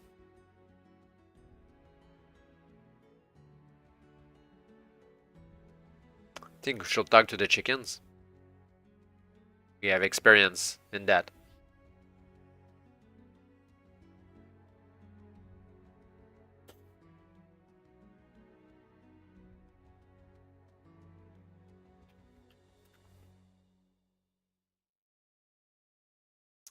Don't move, Pip. These are savage chickens. The Wizard and Salem breeds them as courtyard guards. Seriously. Ah! The savage chickens flings themselves on you. Savagely. And though each peck only does 1 life point of damage, there are so many of them that they could easily kill you. Roll 2 dice to find out what happens. Yeah. Okay. 7. Score 1 to 6. Nope. Score 7 to 10. And you escape with half-ish your current life points. Wow, okay. Damn chicken. Go back and reconsider your options.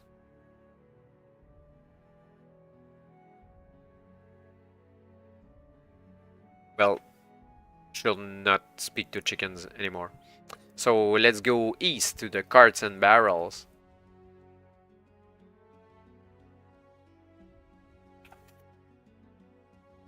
The carts are in a pretty broken down condition and more or less unusable. Two of the crates contain old sacks, one is full of rotten apples and the rest are empty. Three of the barrels contain cider, the rest wine. Okay, that's if you drink any cider, any wine, leave this load of old rubbish, or go west, climb the steps to the battlements. I'm not sure about the battlements, and I don't think that being drunk is a good idea either. Should go to the north wall at 33.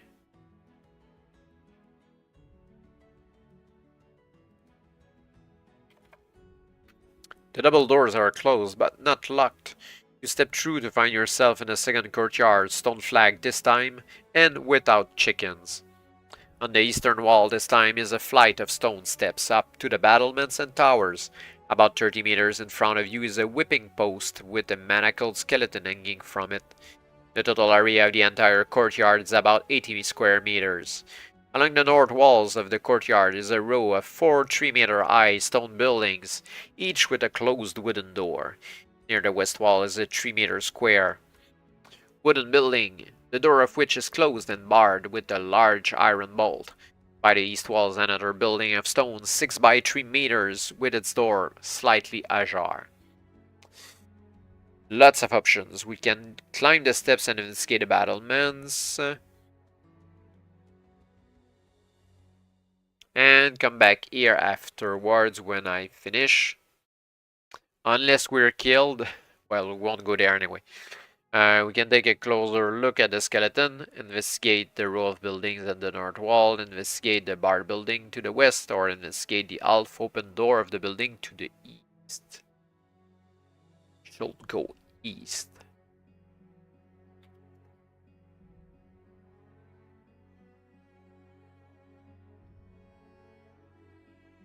There, a quavering voice calls as you push the door gently.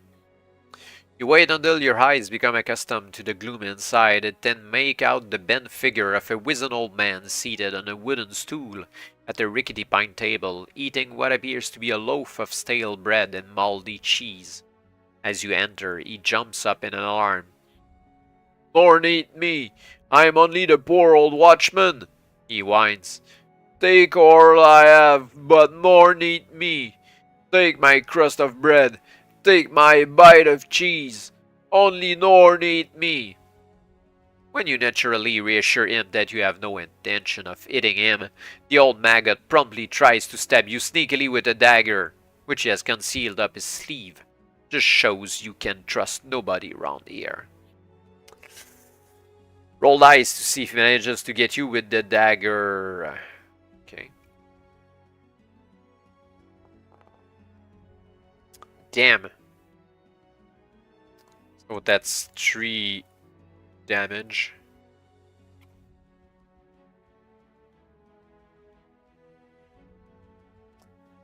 If so, it does +2 damage with another life point automatically lost in the next section on account of blood poisoning.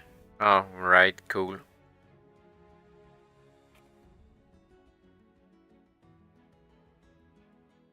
Now it might be wise to use EJ to slice him into stuck cubes.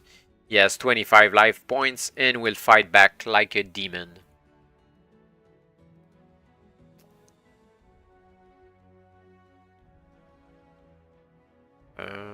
Let's take this again.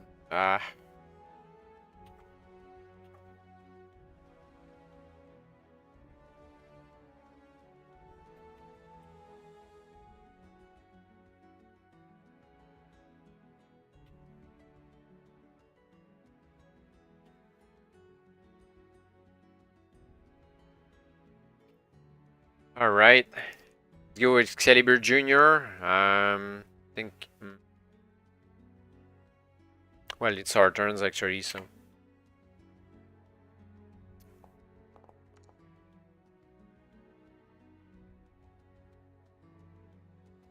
That's +6 and 5, 11.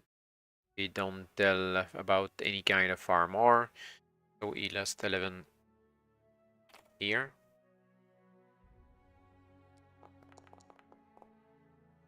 4 misses. Our turn. 5 just hit. That's 2 points of damage plus 5, 7.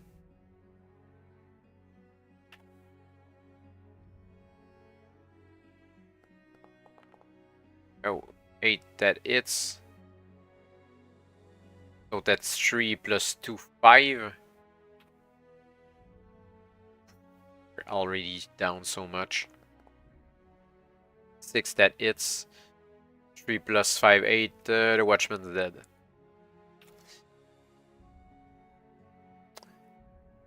If you kill the old Watchman, yes.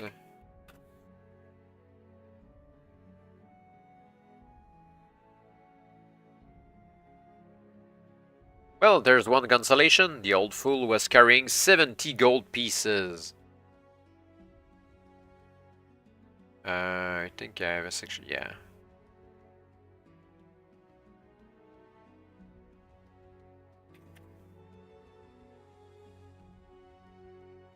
Presumably stolen from adventurers he managed to kill with that dagger.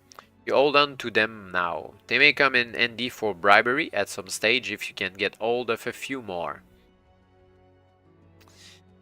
Now go back and decide where you want to go next.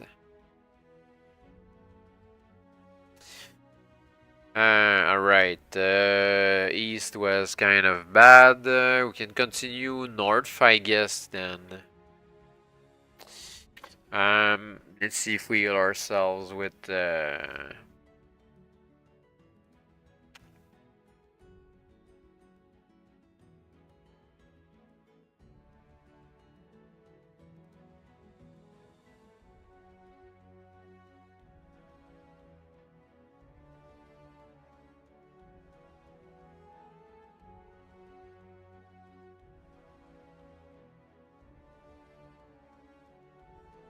yeah, I think we should roll a couple dice for the healing right now. 10, that's quite good. I think it's alright.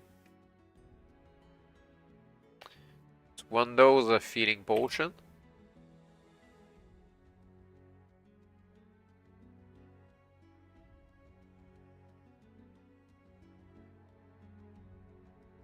Okay, let's go north. The smell tells you what these are the moment you open the door. Stables. Not very well cared for, by the look of them. Full of rotting straw and manure, but otherwise empty. We can go back, or we can risk making a thorough search.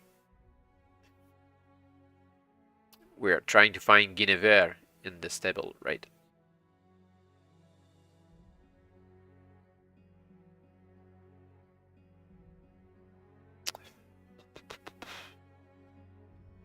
Well, maybe there's something useful. There's probably not anybody.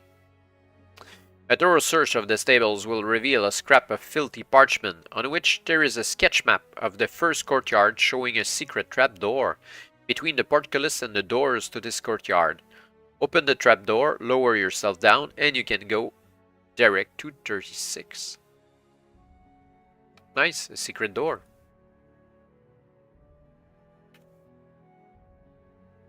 I think I will write S for secret door. You are in a gloomy stone-flagged corridor 3 meters wide, 3 meters high, with rough stone walls, dripping slightly with dampness and covered in mildew. If you fell in through the trapdoor, deduct 5 life points. There are easier ways of getting here. But we didn't fall. Behind you is the iron rung ladder to the trapdoor and courtyard above, and behind that is a solid stone wall. before you, running northeast in a distance of 20 meters, is the unlit corridor. Better get your torch lit, Pip, or your lantern.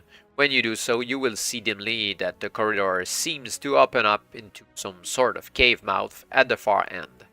If you plan to follow the corridor... And honestly, what else can you do? Yep, indeed, we have no other option.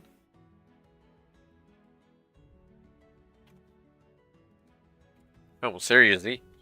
You've fallen down a pit trap. It was 10 meters along the corridor, a flagstone that swiveled, dumping you into the black depths 5 meters below. There are poison spikes set in the bottom of the pit trap. Roll dice to see if you miss being skewered on the pikes. Ay, okay.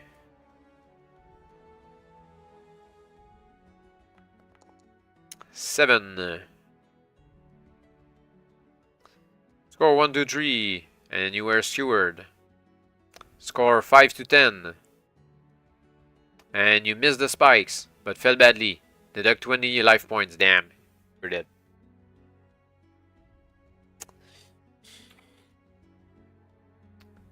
If this kills you, there's something after that.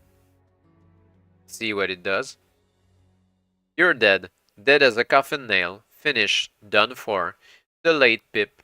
Draw a thick black border around this section for future reference. You may be back here again before you're much older. Most people get deaded sooner or later the first few times they try to get through this adventure. Don't get too depressed about it. What you have to do now is go back to the beginning of the forest where the King's Guard left you and try again. You'll rescue the Queen sooner or later.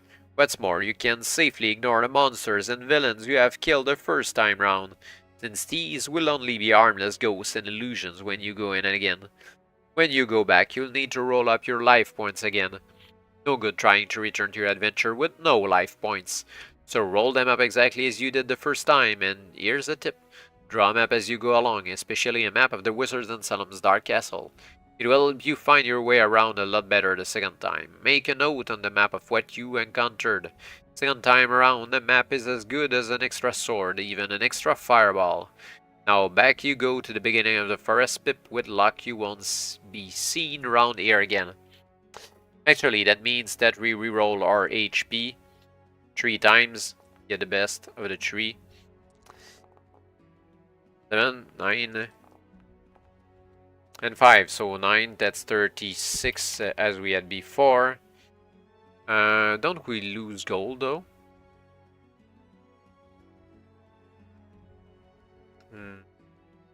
See at the end. Rules. Repeat journey. Any treasure collected is lost unless you're told otherwise. Okay. I guess that we're back to full healing salves. Everything else is the king that gave us. We lost the 70 gold pieces. But we won't have to fight the Watchman again. We're going to go through the same path as before. And landing here. Do we go toward... Because we're going to go into the pit trap. Well, yes, let's go through the pit trap again. I'll play fair and roll the dice though. 12, there you go, score 11 or 12 and you're shaken but unhurt.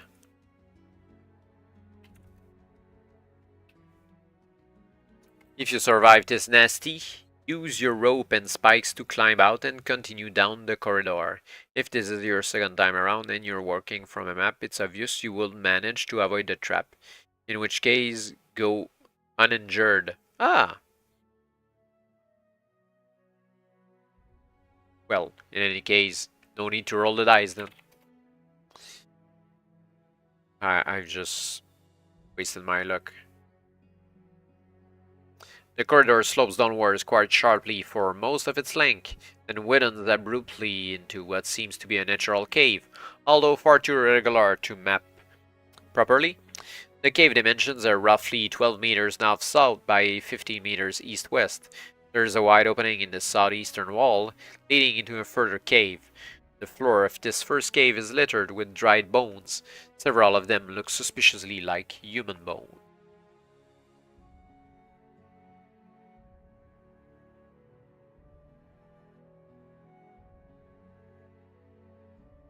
Two options, search a cave in the hope of finding something useful or not waste time. Yeah, searching is a good idea.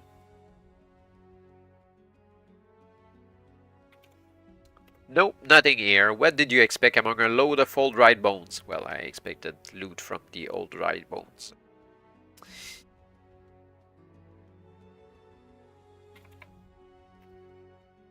This second cave is rather larger than the first. Again, accurate mapping is impossible, but the approximate size is 20 meters north-south by 15 meters east-west. There is an exit to the eastern side of the north wall. In the middle of the cave floor is what appears to be a compost heap. You can search the compost heap, or not.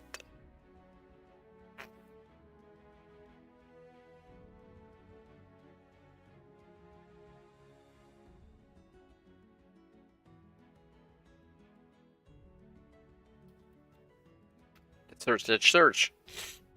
It's not a compost heap. It's something big and nasty and alive, and I didn't like the way you poked it, Pip. This is vegetable, but certainly not vegetarian. Monster is rising up to a height of over 2 meters and attacking. What's more, since you were poking around searching for heaven knows what, it has the first strike against you. Okay.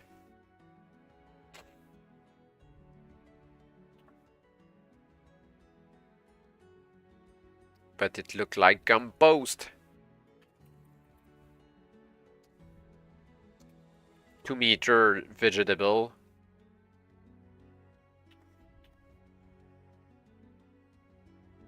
With 35 life points.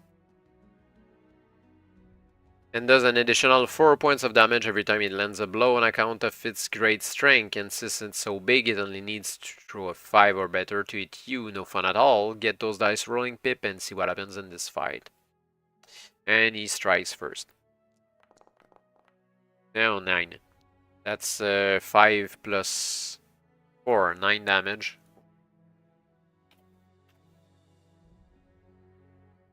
Let's go, Pip. 6, that's a hit. 3 plus 5, 8.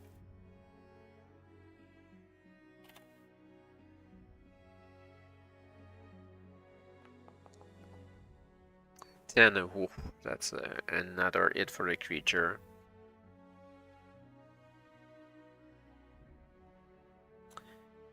That's 10.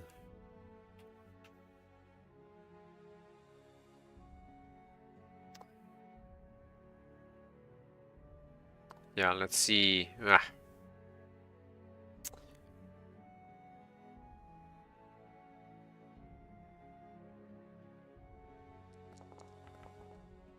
8. 10 against the creature. Okay. We're back in business. Damn, the creature hits every time.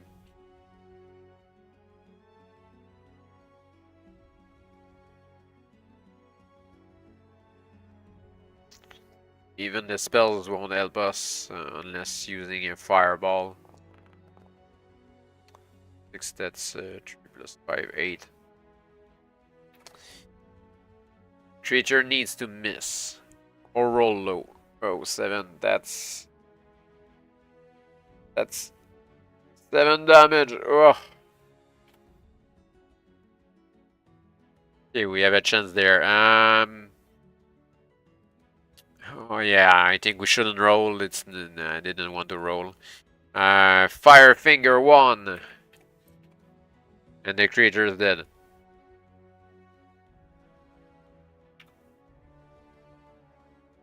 All right. Whew.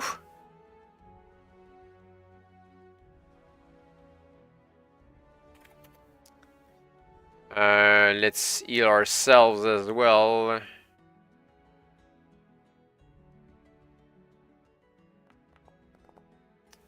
Five, 9. Okay, let's go. Nah. The third one.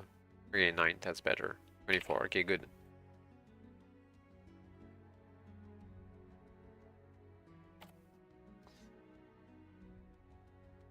We're good to go.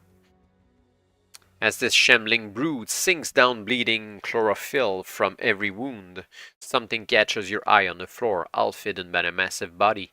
On closer inspection, you discover it is a leather purse. Open it carefully, and inside you will find 10, yes, 10 solid gold pieces.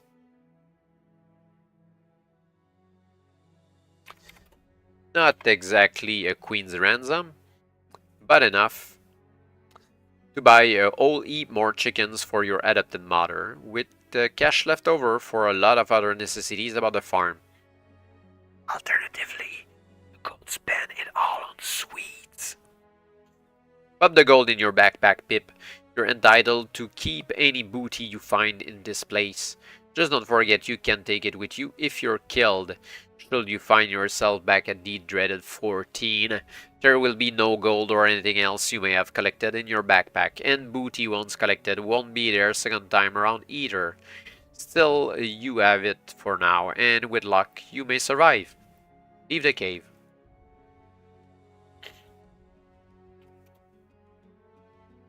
The cave exit leads into a corridor running north, only 6 meters before turning sharply west and running west for 25 meters before ending in a stout wooden door. The corridor is empty and there are no traps. So what do you do when you reach the door, Pip? We can knock on the door. Run at the door with your head in and attempt to break it down.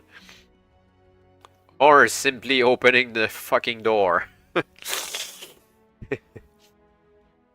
I think we should just turn the handle and enter. Will you believe the door swings slowly open? That being what handles are for, obviously. You are looking into a 6 meter east-west by 15 meter north-south chamber. The door is set in the northernmost 2 meters of the east wall. This room is actually lighted by torches set in iron brackets around the walls. There is, however, no sign of anyone in here. A flight of stone steps leads upwards to a small door high in the north wall. There is a second door at ground level, set to the southern end of the west wall. We can climb the stone stairway to the high door, or try the door in the west wall.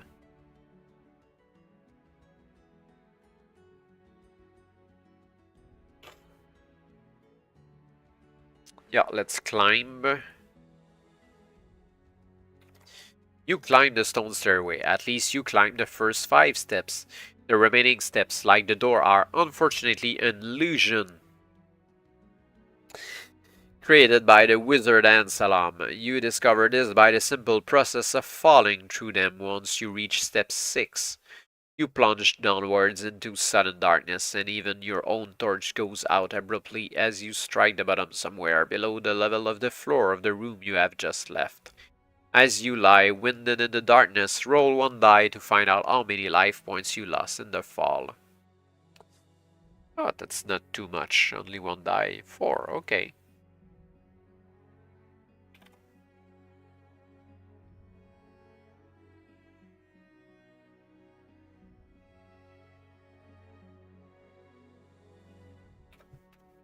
If you use your rope and spikes to climb out, or we can relight the torch and explore the pit. Yeah, the door was an illusion anyway, so let's explore the pit. It takes a little while to get your torch lit again. Torches are never easy, especially in an emergency. And when you do get it lit, you discover something very disturbing. You are not alone in the pit. Crawling towards you across the rough stone floor, no more than 2 or 3 meters away, is a giant spider. This great hairy monster is the size of a Great Dane. A big Great Dane. Swiftly you draw Excalibur Jr. Bravely you leap towards the monster. Hey, wait a minute! Screams Excalibur Jr. We can fight a thing that size! I hate spiders! So there you are, faced by a giant spider the size of a big Great Dane and probably poisonous if the truth be told, with a shivering, cowardly custard sword in your hand, a torch that looks as if it might go out any second, and no easy escape. Isn't this exciting? Three options. We can be mad enough to try to make friends with the spider. Force EJ to fight the spider. Or trying to climb out of the pit. I'm not sure about the last one.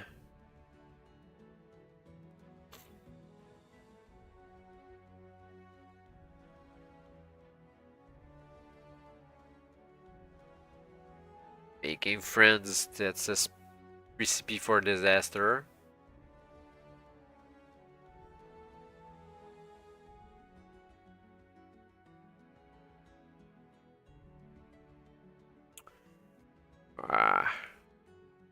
I don't really trust EJ with this. But it's not like...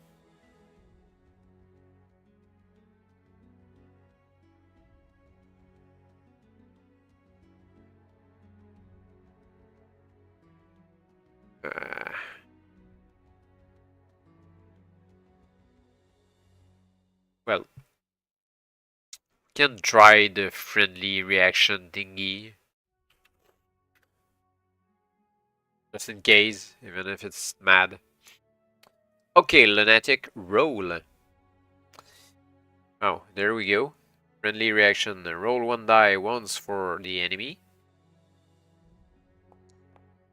That's a 6. Well, actually, that's good, yeah.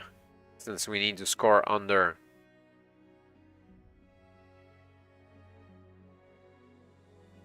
And 3 dice. Whoa, then that's not lower. Actually, I think we need to roll for once on the die. Otherwise, it's kind of impossible.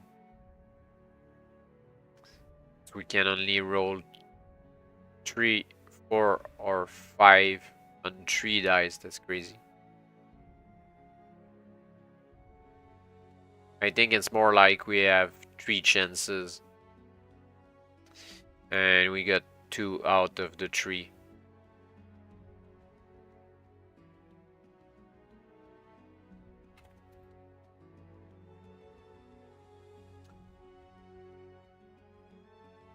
Halt!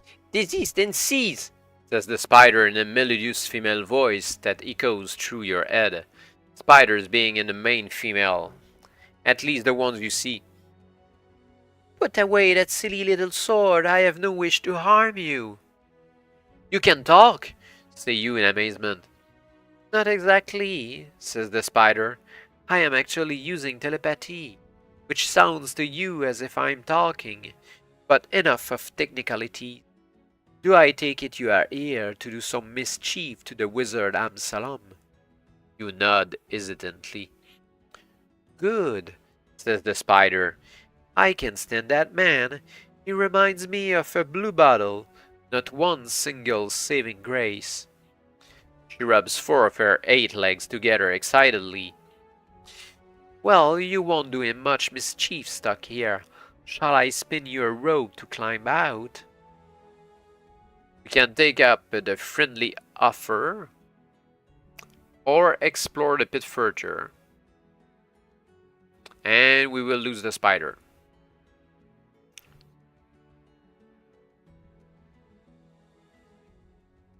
Well, let's explore because we have a rope to climb back up anyway.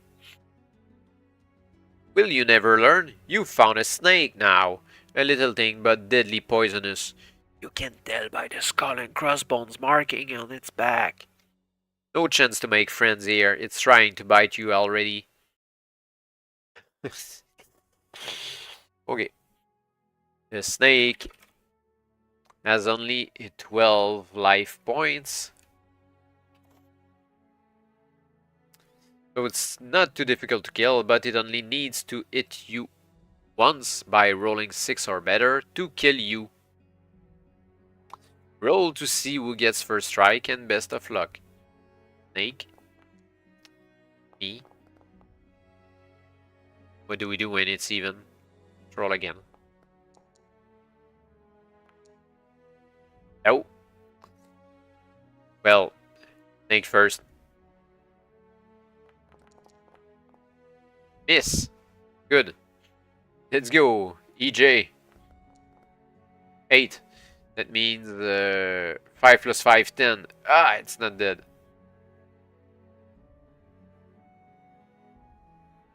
Snake, number 2. We're dead. Okay, so we're going the whole shebang again. 3 roll for HP. 11 means we're up to 44 now. And we lost 10 gold.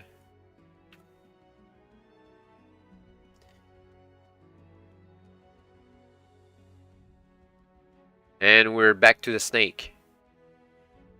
Because the fighter is gone. Can't use their offer.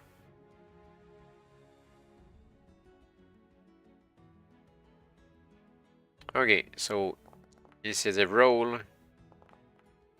Even again. We start first. 9, that's it. So 6 plus 5, 11. Ah! Snake time. We're dead. Okay. Snake take 2. 3 rather. 11, that's 44 HP again. Let's see who goes first. Even. Start first. Roll. That's 8, which means 10 damage. Left. Snake roll. We're dead. Alright. Snake take 4. We're back to 36 HP.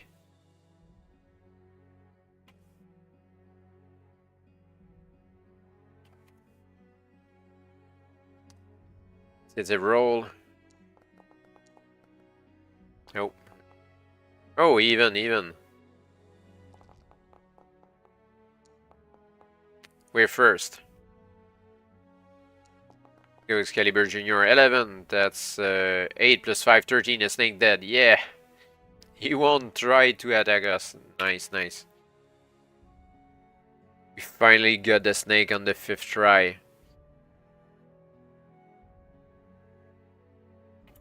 Going to search again? Yes, we killed the snake. You found a secret door, Pip. Well done. Oh ho, secret door.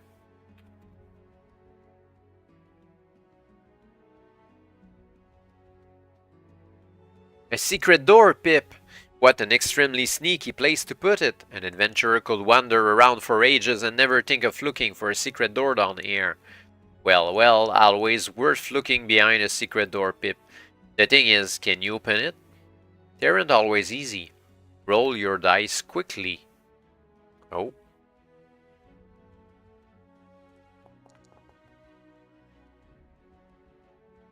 Score 6 or below. Oops, that's not good, I think. Won't open, Pip. Jam solid.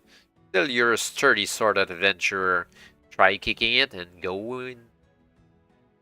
Okay, let's kick the door. Oh, no roll, it works. Crash! The door splinters inwards with the most appalling noise. And you have lost a life point from your poor old foot. Okay. You have also alerted 2 guards on the other side. Big men with swords. And leather armor, so they both get the first strike against you. Ah, damn. You're into a fight, Pip, whether you like it or not. Each guard has 15 life points, their swords do +2 damage, and their leather armor subtracts 2 from any damage scored against them. Remember, from 82 who gets first strike, when rolling dice to decide the outcome of this fight, take the 2 guards together when you're working out a sequence. Now go to it.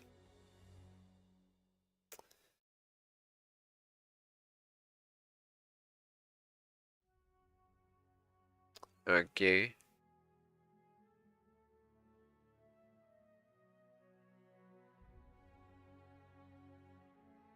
Yeah, I think they mean that both guards attack together, one after the other.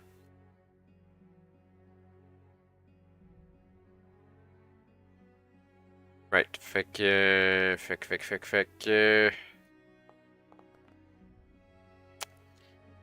6, do the hit with 6? I think so, yes.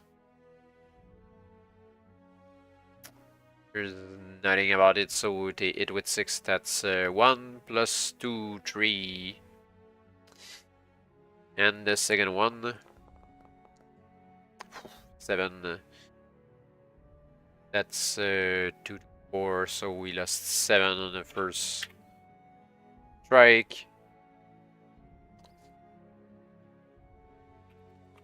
Cards. 15. They're barely better than a snake. Well, so is life. Can stretch that. Well, I get the box here.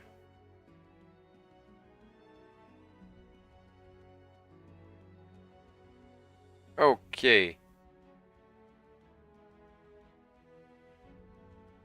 Archer now. Yes, 11. So that's 13 damage. One is almost dead. But they are still fighting though. 4, that's a miss. And 9, that's a hit. So that's 6 damage.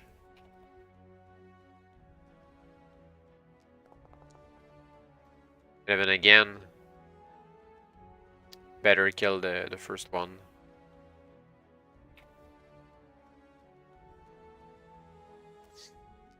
Guard turn. 11, that's a hit. Large, it's 6 + 2, 8.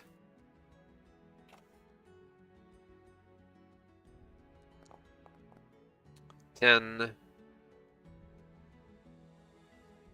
Now he's down to 3 HP. At 13, 3.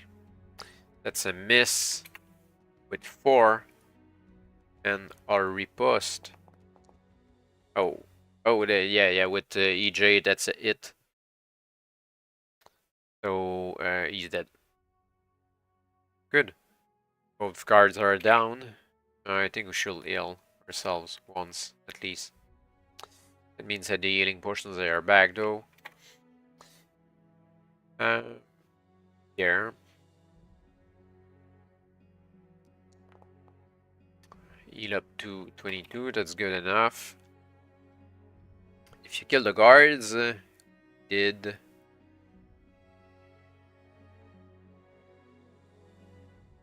Now that you have time to look around you, you find you are in a small anti-room with a single well-lit corridor running off northwards.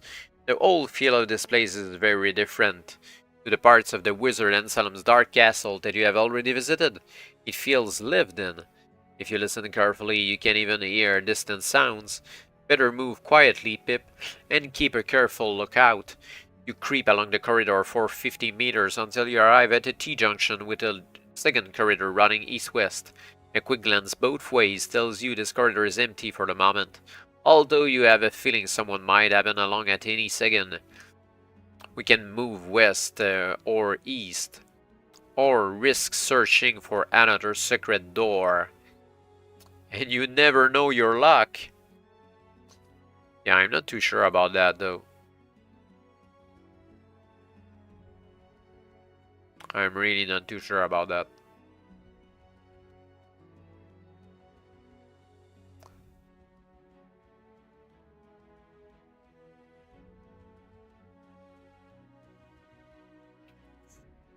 Let's go east when in doubt.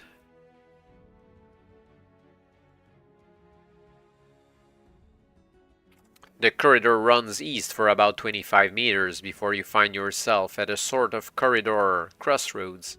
A glance to the south shows you two guards standing by a southern door. Lately they didn't see you, but they undoubtedly will if you try to cross the corridor or go north. To the north, the corridor runs 15 meters before ending in a solid wooden door. To the east, the corridor continues for a further 10 meters, ending in steps downwards, but to go this way, you must cross the north-south corridor. By the looks of this, you can only tackle the guards unless you want to return to an earlier section. Uh-huh.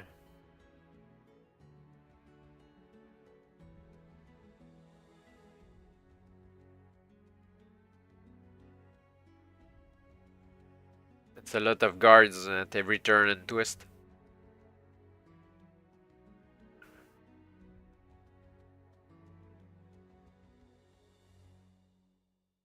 Yeah, well, I think we have to go to those guards. With EJ drawn, you launch yourself down the corridor like a tornado. Have at you, guards of the wicked wizard and Salam, you cry. Brave words, Pip, but do they do you any good? You can claim first strike because of your surprise attack. After that, it's out with the old dice to see how the fight goes.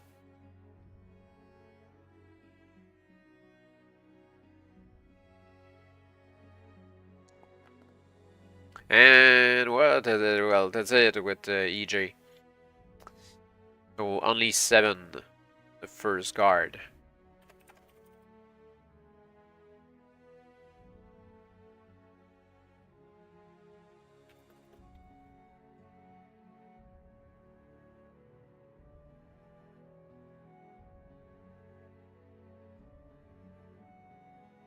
Well, anyway, okay.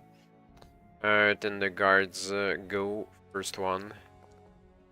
8, that's a it. 6, that's it. That's 3 and 5. 8 total. Our turn with EJ. 10. I think that's enough to kill the first one. So yeah, quite enough. Card goes again. 6, that's barely a hit. Just 3 here.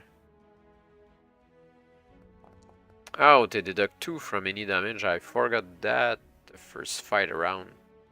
I think he will have died anyway. Yeah, since the second it was so powerful. The same here for that guard. Anyway, that's 11. We go 8 plus 13 minus 2, 11. So only 4 for 5 points left. One hit of Excalibur Jr. is a plus 5 already. Oh, 12 for the guard.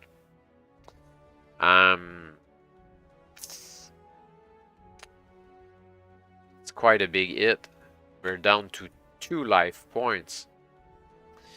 Yeah, I'll keep the fire finger. Oh, that's enough. 2 plus 5, 7 minus 2, 5. Just enough. Barely enough. Kill the second guard. Okay, we need to heal again. 8. 7, that's 15. Another shot. Plus 10, that's 25. Good. We're up to 27. And lots of healing potions left.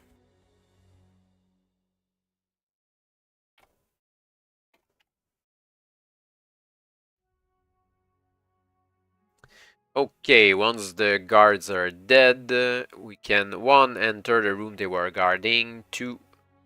Return up the corridor and go east or go north or go back somewhere else. Let's check what they were guarding first.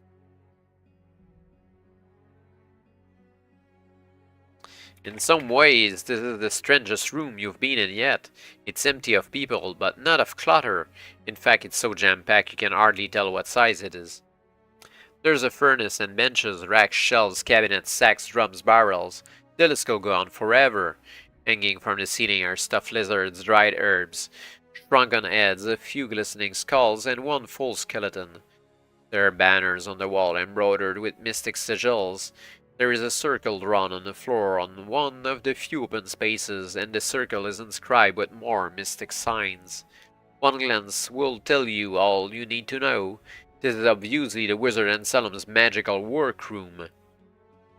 Oh, want to search? Interested to see what happens if you step into the magic circle? Decide to get out of here as quickly as possible? About the magic circle.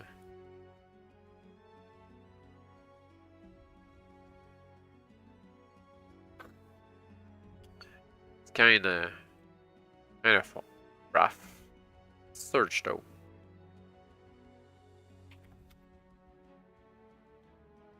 Roll dice to see if the search produces anything worthwhile.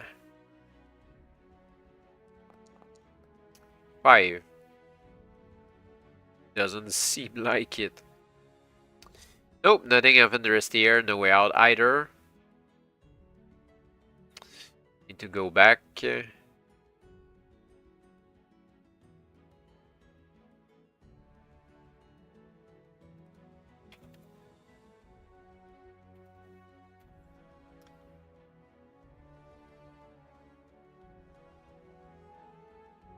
The guards are already dead though.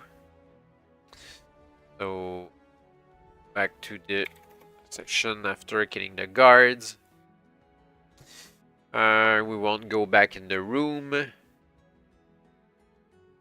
Let's go east then.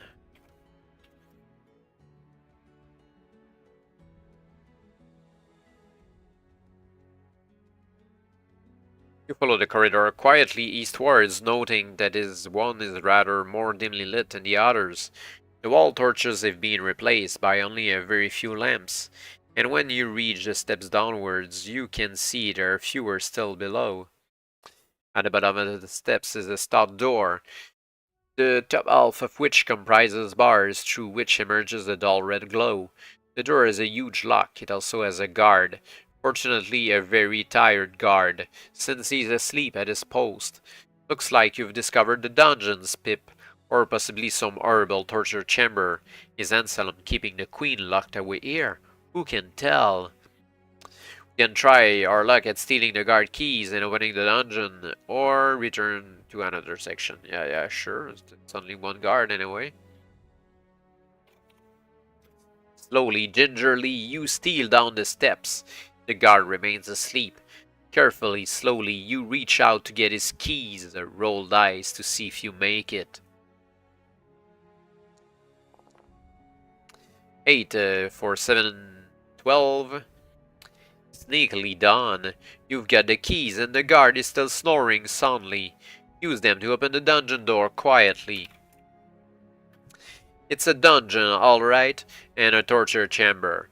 Just look at the shackles on the walls, and the Iron Maiden, that big coffin-shaped cabinet with iron spikes inside the door, and the rack for stretching people, and the branding irons in the charcoal brazier. The Wizard Anselm could do somebody a lot of damage in here. Fortunately, there is no one to do damage to. No wonder the guard was asleep. No tough job guarding an empty dungeon. There is no other exit from this room. Go back and consider another option.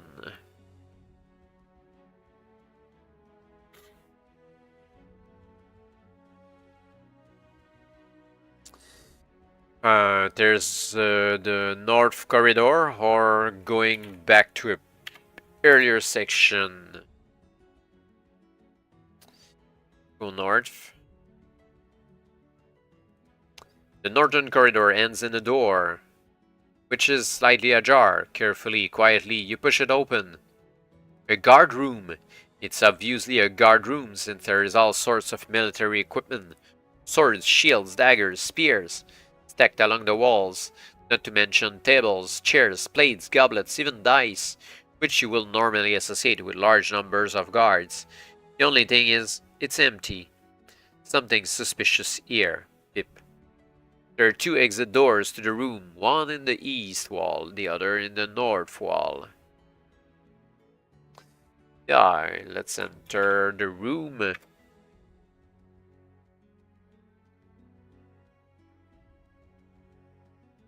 You're halfway across the room, tiptoeing, when a soft voice whispers in your ear. He doesn't need guards, Pip. He's got me. You freeze, then turn. You are staring into the cold eyes and smiling fangs of a fully fledged, dyed-in-the-wool real-life vampire. Do you still have that garlic by any chance? Yes, we do. If you still have your garlic, no cheating now. If you ate it, it's gone. Well, I'm quite famished actually, so.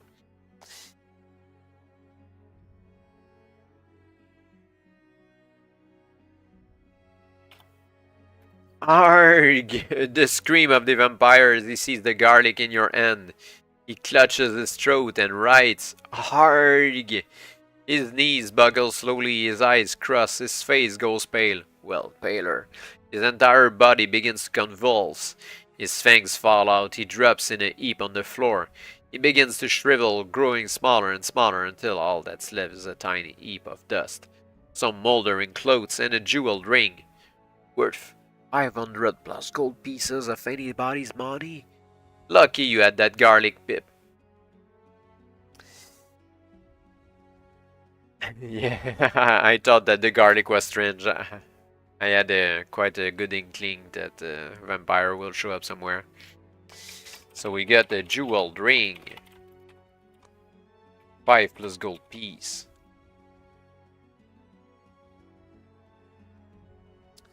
Door on the east wall. Yeah, let's go east.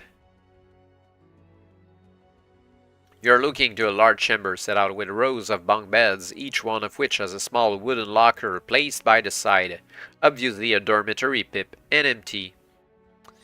Better try the northern door. Okay.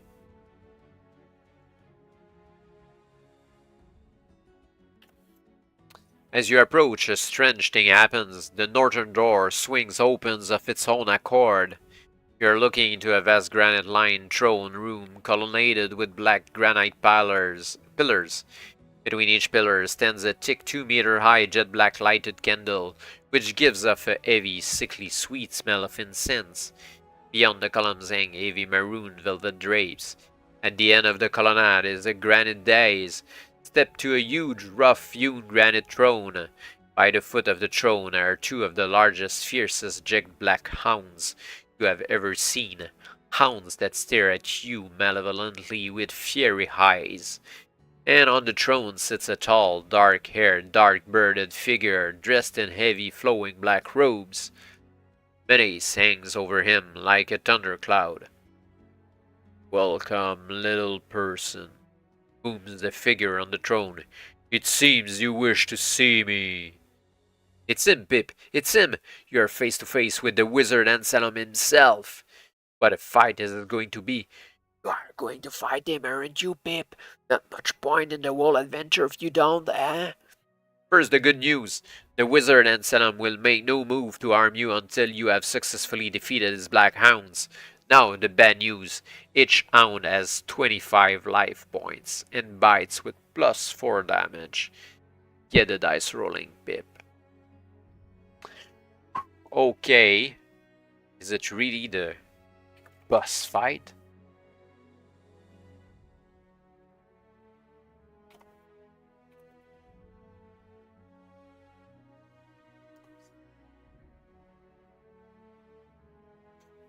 I wonder if it's time for a fireball or not. Not sure about that.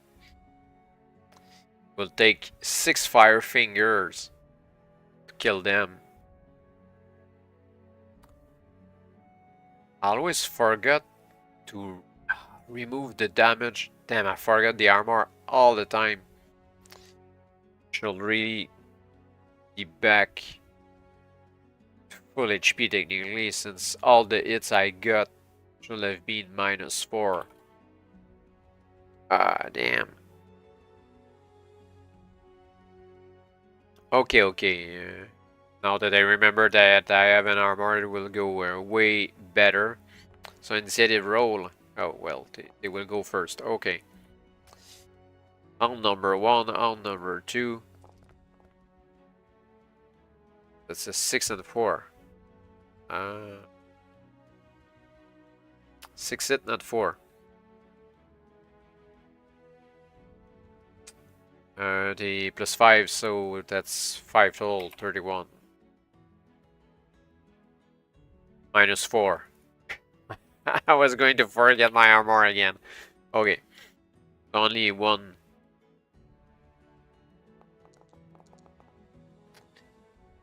Nine for Excalibur Junior. That's a hit. It means 6 + 5, 11 on the first hound.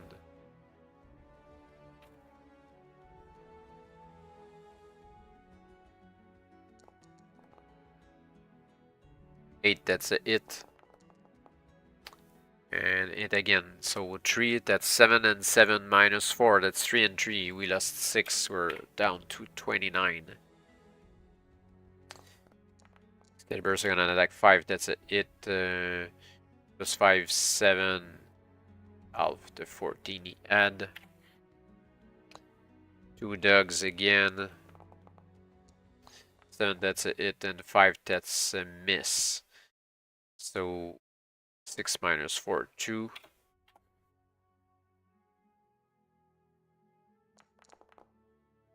7, that's a hit.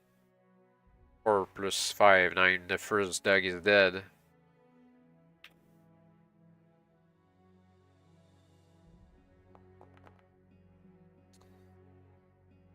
And there's only 1 dog left. So 5, that's a miss. Our turn. 8, that's a hit. 5 and 5, 10. Down to 15. 5, that's a miss again for the hound. 10, that's a hit. 7 + 5, 12. Ah, almost dead.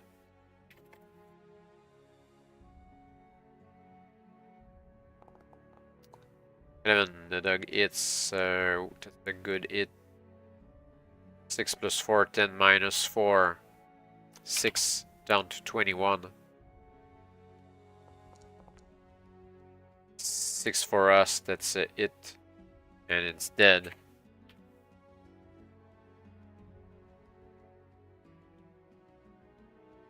If you kill the hounds, take a deep breath, use any healing potions or salves you may have, and go. Yes, let's do that. Still have a lot of healing potions. They gave us quite a bit. For the 25. 6. We're up to 31. And 6, 37. So we're full. It took 3 doses. Still have 11 of them. I forgot to count all the experience though. Another thing I forgot. We killed actually 3 enemies. 3 enemies. Well, 3 fight, 3 fight, that's 6. And that one 7. I don't recall any kind of puzzle. We are at 7 XP technically. Check the rules for XP. Yeah, 1 XP per fight or puzzle. Don't recall a puzzle though.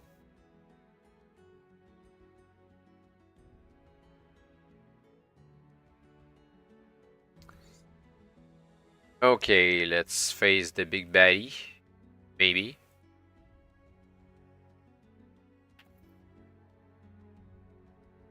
My hounds! Screams the wizard and Salam. You've killed my hounds, and he leaps to his feet, hands outstretched, muttering a savage spell. Are you ready for this, Pip? The wizard Ansalom has 150 life points. You want that again? 150 life points. Okay.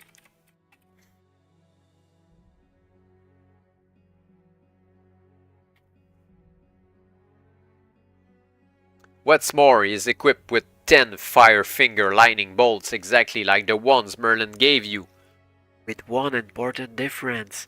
Anselm's lightning bolts do not hit the target automatically. You must roll dice each time he uses one. Unless he scores 5 or better, the bolt misses you. Let the magical battle commence, Pip, and may the best wizard win. And yes, we're going to start with fireballs. For against... Ah, damn, Anselm goes first. He need to roll 5 on his fire finger lightning bolt. Oh, that's a hit. Yes, it's a 10. Oof. That will be hard. Okay, fireball. Success. 75 damage to Ansalam. And he does a fire finger lightning bolt. That's a miss. Second fireball. That's a hit. Ansalam is dead. He did a great thing, keeping our fireballs until the boss fight. But we don't have any other fireballs though.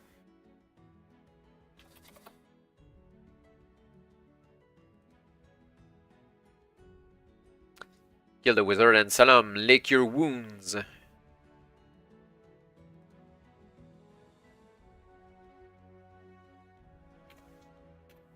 As you stand triumphant in the mayhem of the shattered throne room. Well, that's a fight. Let's calculate our XP. A small sound behind the throne attracts your attention. You investigate.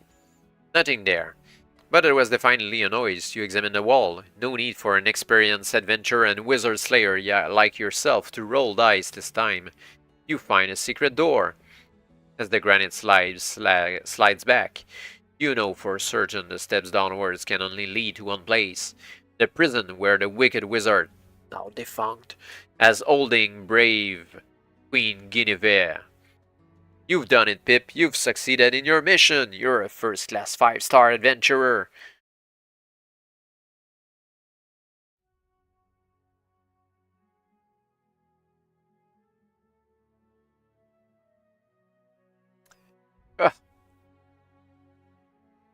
Wasn't sure that we were so close to Ansalam.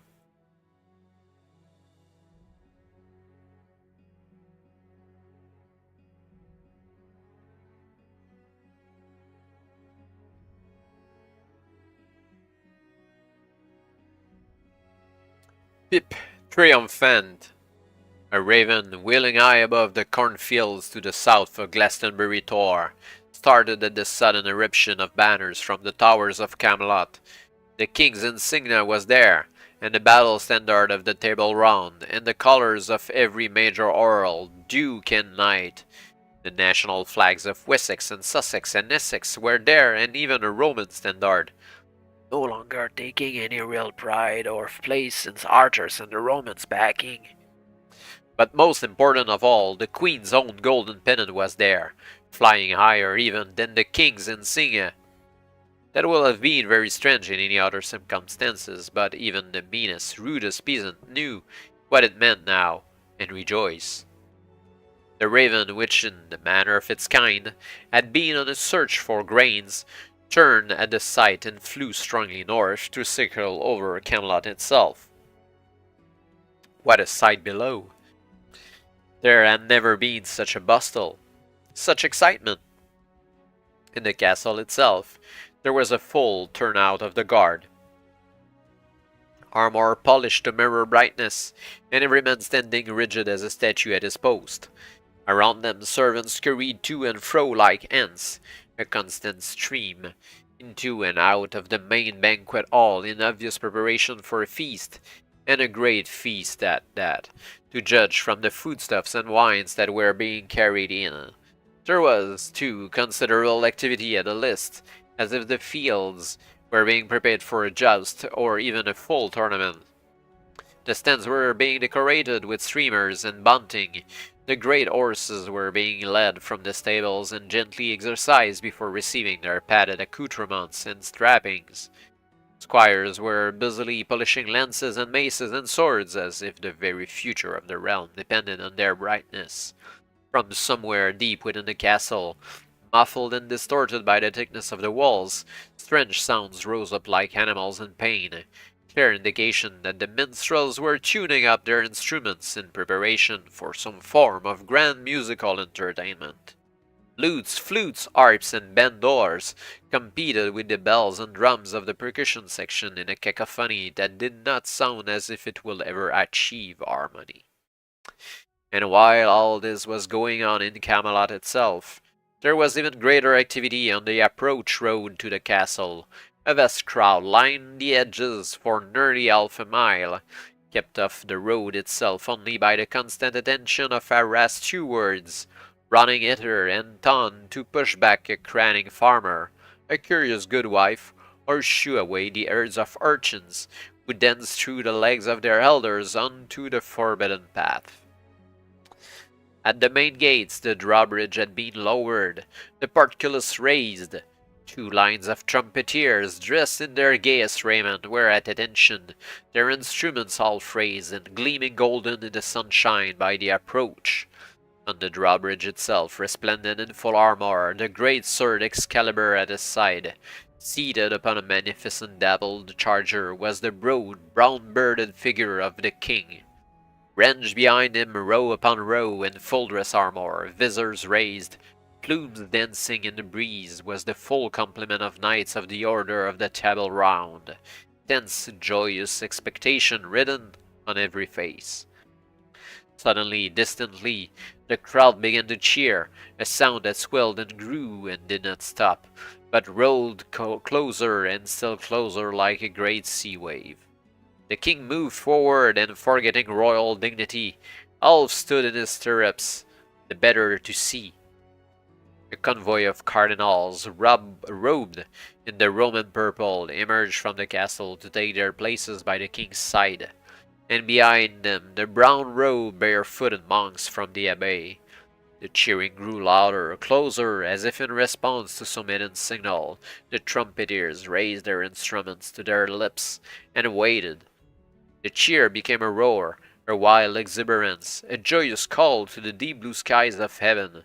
The fanfare began, breastily unnerving even the great war horses by its volume. King Arthur's patience broke, and he urged his mount forward.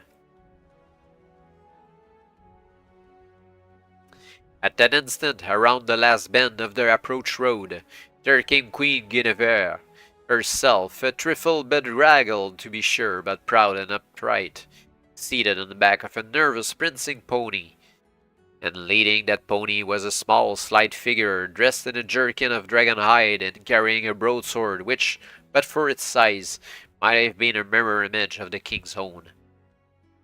"Guinevere!" the crowd roared, "Guinevere!" and then, as if at some secret hidden signal, "Pip! Pip! Pip!" As if startled by the sudden tumult, the raven wheeled away abruptly and flew south again, to land eventually on a rocky outcrop, near a cave mouth in a cliff beside the shoreline. There it waited, preening itself occasionally and keeping a wary eye out for hawks. Soon, along the shingle path towards the cave mouth, there approached an extremely beautiful young woman with long hair black as jet, and the walk of an aristocrat. The raven watched her beadily, bobbing its head and hoping, but making no attempt to fly away. She stopped. "Are you there, my darling?" she called out to no one in particular. Then, guided by some instinct, She turned towards the raven. Is that you? The raven strutted, stretched, then metamorphosed. It's me, dear, said Merlin, now standing in the raven's place. Me? Yes, yes, indeed. And he embraced the young woman, kissing her with far more fire than was decent for a man of his advancing years. Well, said the young woman, when she had finally extricated herself. Have you been to Camelot? Yes, said Merlin. Yes, indeed. I watched the Queen's return before I flew here to see you. Quite an occasion. Banners, fanfares, cheering crowds, much as you'd expect. Not every day the Queen is rescued. No, no, indeed, I think they're planning a tournament. I suppose I'll have to get back for that. So your protégé performed well? The dark-haired woman asked. Pip? Asked Merlin. Yes, Pip performed very well. Yes, yes, indeed. What a day, Pip. What a truly magnificent, glorious day. And what an adventure. Notice how everyone treats you differently now, since you rescued the Queen. You're somebody now, Pip. Somebody important. The cart rumbles slowly down the rotted roadway that leads to the farm of Freeman John and Goodwife Mary. A new cart, too, hardly touched by the dust and mud of the journey. A cart given you by King Arthur himself, along with the sturdy pony that's pulling it. There was the offer of a great deal more from the king. Gold, honors, even a place at the table round itself, despite your age. But all you asked for was that cart and a horse to pull it. They thought you were a little crazy when you said that was all you wanted. They didn't understand your natural modesty, Pip, nor the fact you needed a cart to carry all the booty you nicked from the wizard Anselm's dark castle. What are your adopted parents going to say when you appear with this lot, 20,000 gold pieces? 18,000 silver pieces. Emeralds worth 12,500 gold pieces. Rubies worth 12,200 gold pieces. Diamonds worth 77,000 gold pieces. Less any bribes, of course. Not to mention several other odds and ends you managed to pick up along the way. Enough there to buy a whole new farm. 10 whole new farms. Won't they be surprised? You'll be there in an hour, and won't they be amazed? The sun hangs low in the sky as your pony trundles onwards. What a day! What a glorious day! Pip. That voice sounds familiar. Pip. Excuse me, Pip. Good grief, it's mean Jake. You remember the boy who was always picking fights with you in the market? It seems like another age now. All the same, you drop your hand casually to the hilt of old Excalibur Jr. You're battle-hardened now, so no sense in taking chances. But mean Jake, standing by the roadside, has his cap off and is screwing it up in his hands nervously. You rein in the pony, watching him wearily. Excuse me, Pip, he says. I know you're very busy and all, but... Screw at the cap. I heard what you've done about rescuing the Queen and getting rid of the wizard Anselm and all, and I just wanted to say I'm sorry for all the trouble I gave you, and I was wondering, well, if we might be, well, friends, you know? And he looks so miserable and hangdog. And you're feeling so good, Pip. That you smile and say magnanimously, Of course, mean Jake. Up on the cart and you can come home with me for tea. There may even be fresh scones. Thank you, Pip, thank you. And mean Jake climbs up excitedly on the cart and sits proudly beside you as you shake the reins to tell the pony to move along. You sit silent. lost in your own thoughts of the great adventure while mean Jake prattles on, trying to ingratiate himself with you, until you are suddenly jerked back to reality when the pony halts abruptly. A tree branch has fallen across the road, blocking it completely. "Look at that," says mean Jake. "We'll never move it." "Yes, we will," you say confidently. After the wizard Anselm's dark castle, a little thing like a tree branch isn't going to hold up Pip. With just the slightest swagger, you climb down from the cart, and taking a deep breath, you drag that old tree branch off into the undergrowth, with a massive, single effort. "There you are," you say, as you emerge, brushing your hands together briskly. "Nothing to it." But you're talking to yourself. Mean Jake has gone, and so has your pony, cart, and treasure. The road is empty, not a soul about, except a bedraggled-looking blackbird of some description, watching you from a tree branch. "I'll kill him," you roar, half drawing Excalibur Jr. in your anger. "Tut tut," says the blackbird. "Such temper." It flutters down from the branch and struts towards you fearlessly before metamorphosing into the familiar form of Merlin, who stares at you as if he could read your very thoughts.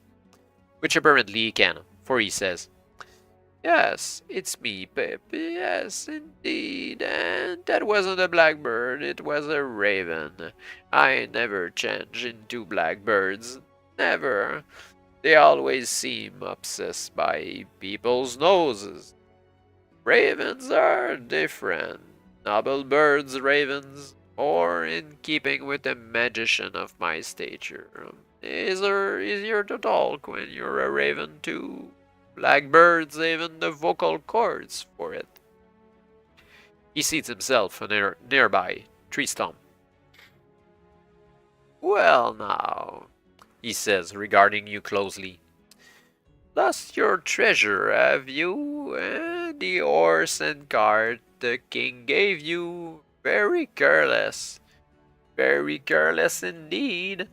Especially to a thieving young haggis like mean Jake. Should have known better after all you've been through." You hang your head a little shamefacedly, because after all you were showing off just a little when you climbed down from the cart. "Yes," says Merlin, as if still reading your thoughts.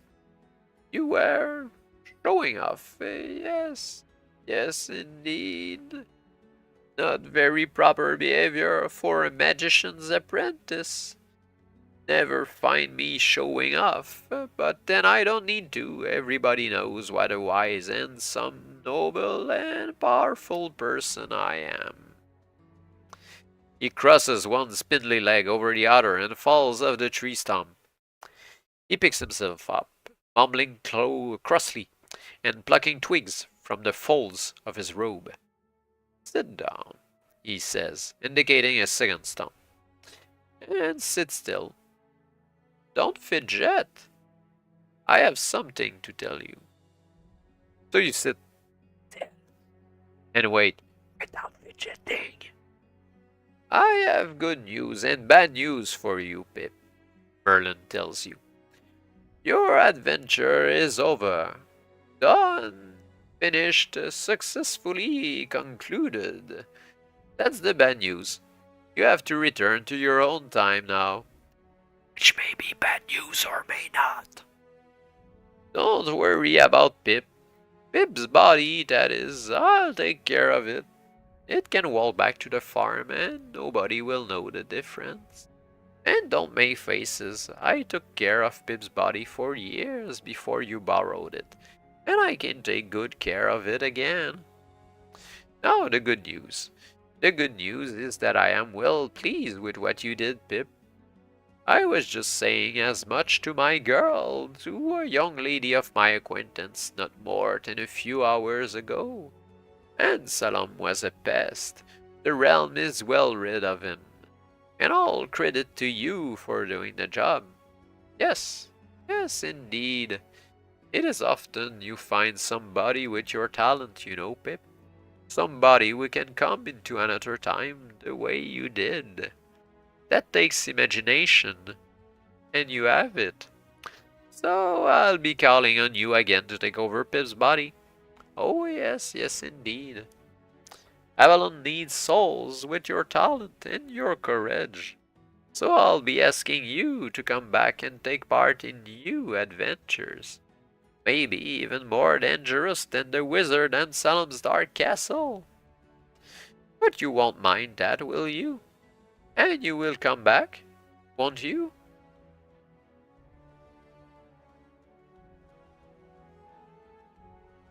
Next week, same channel, same time.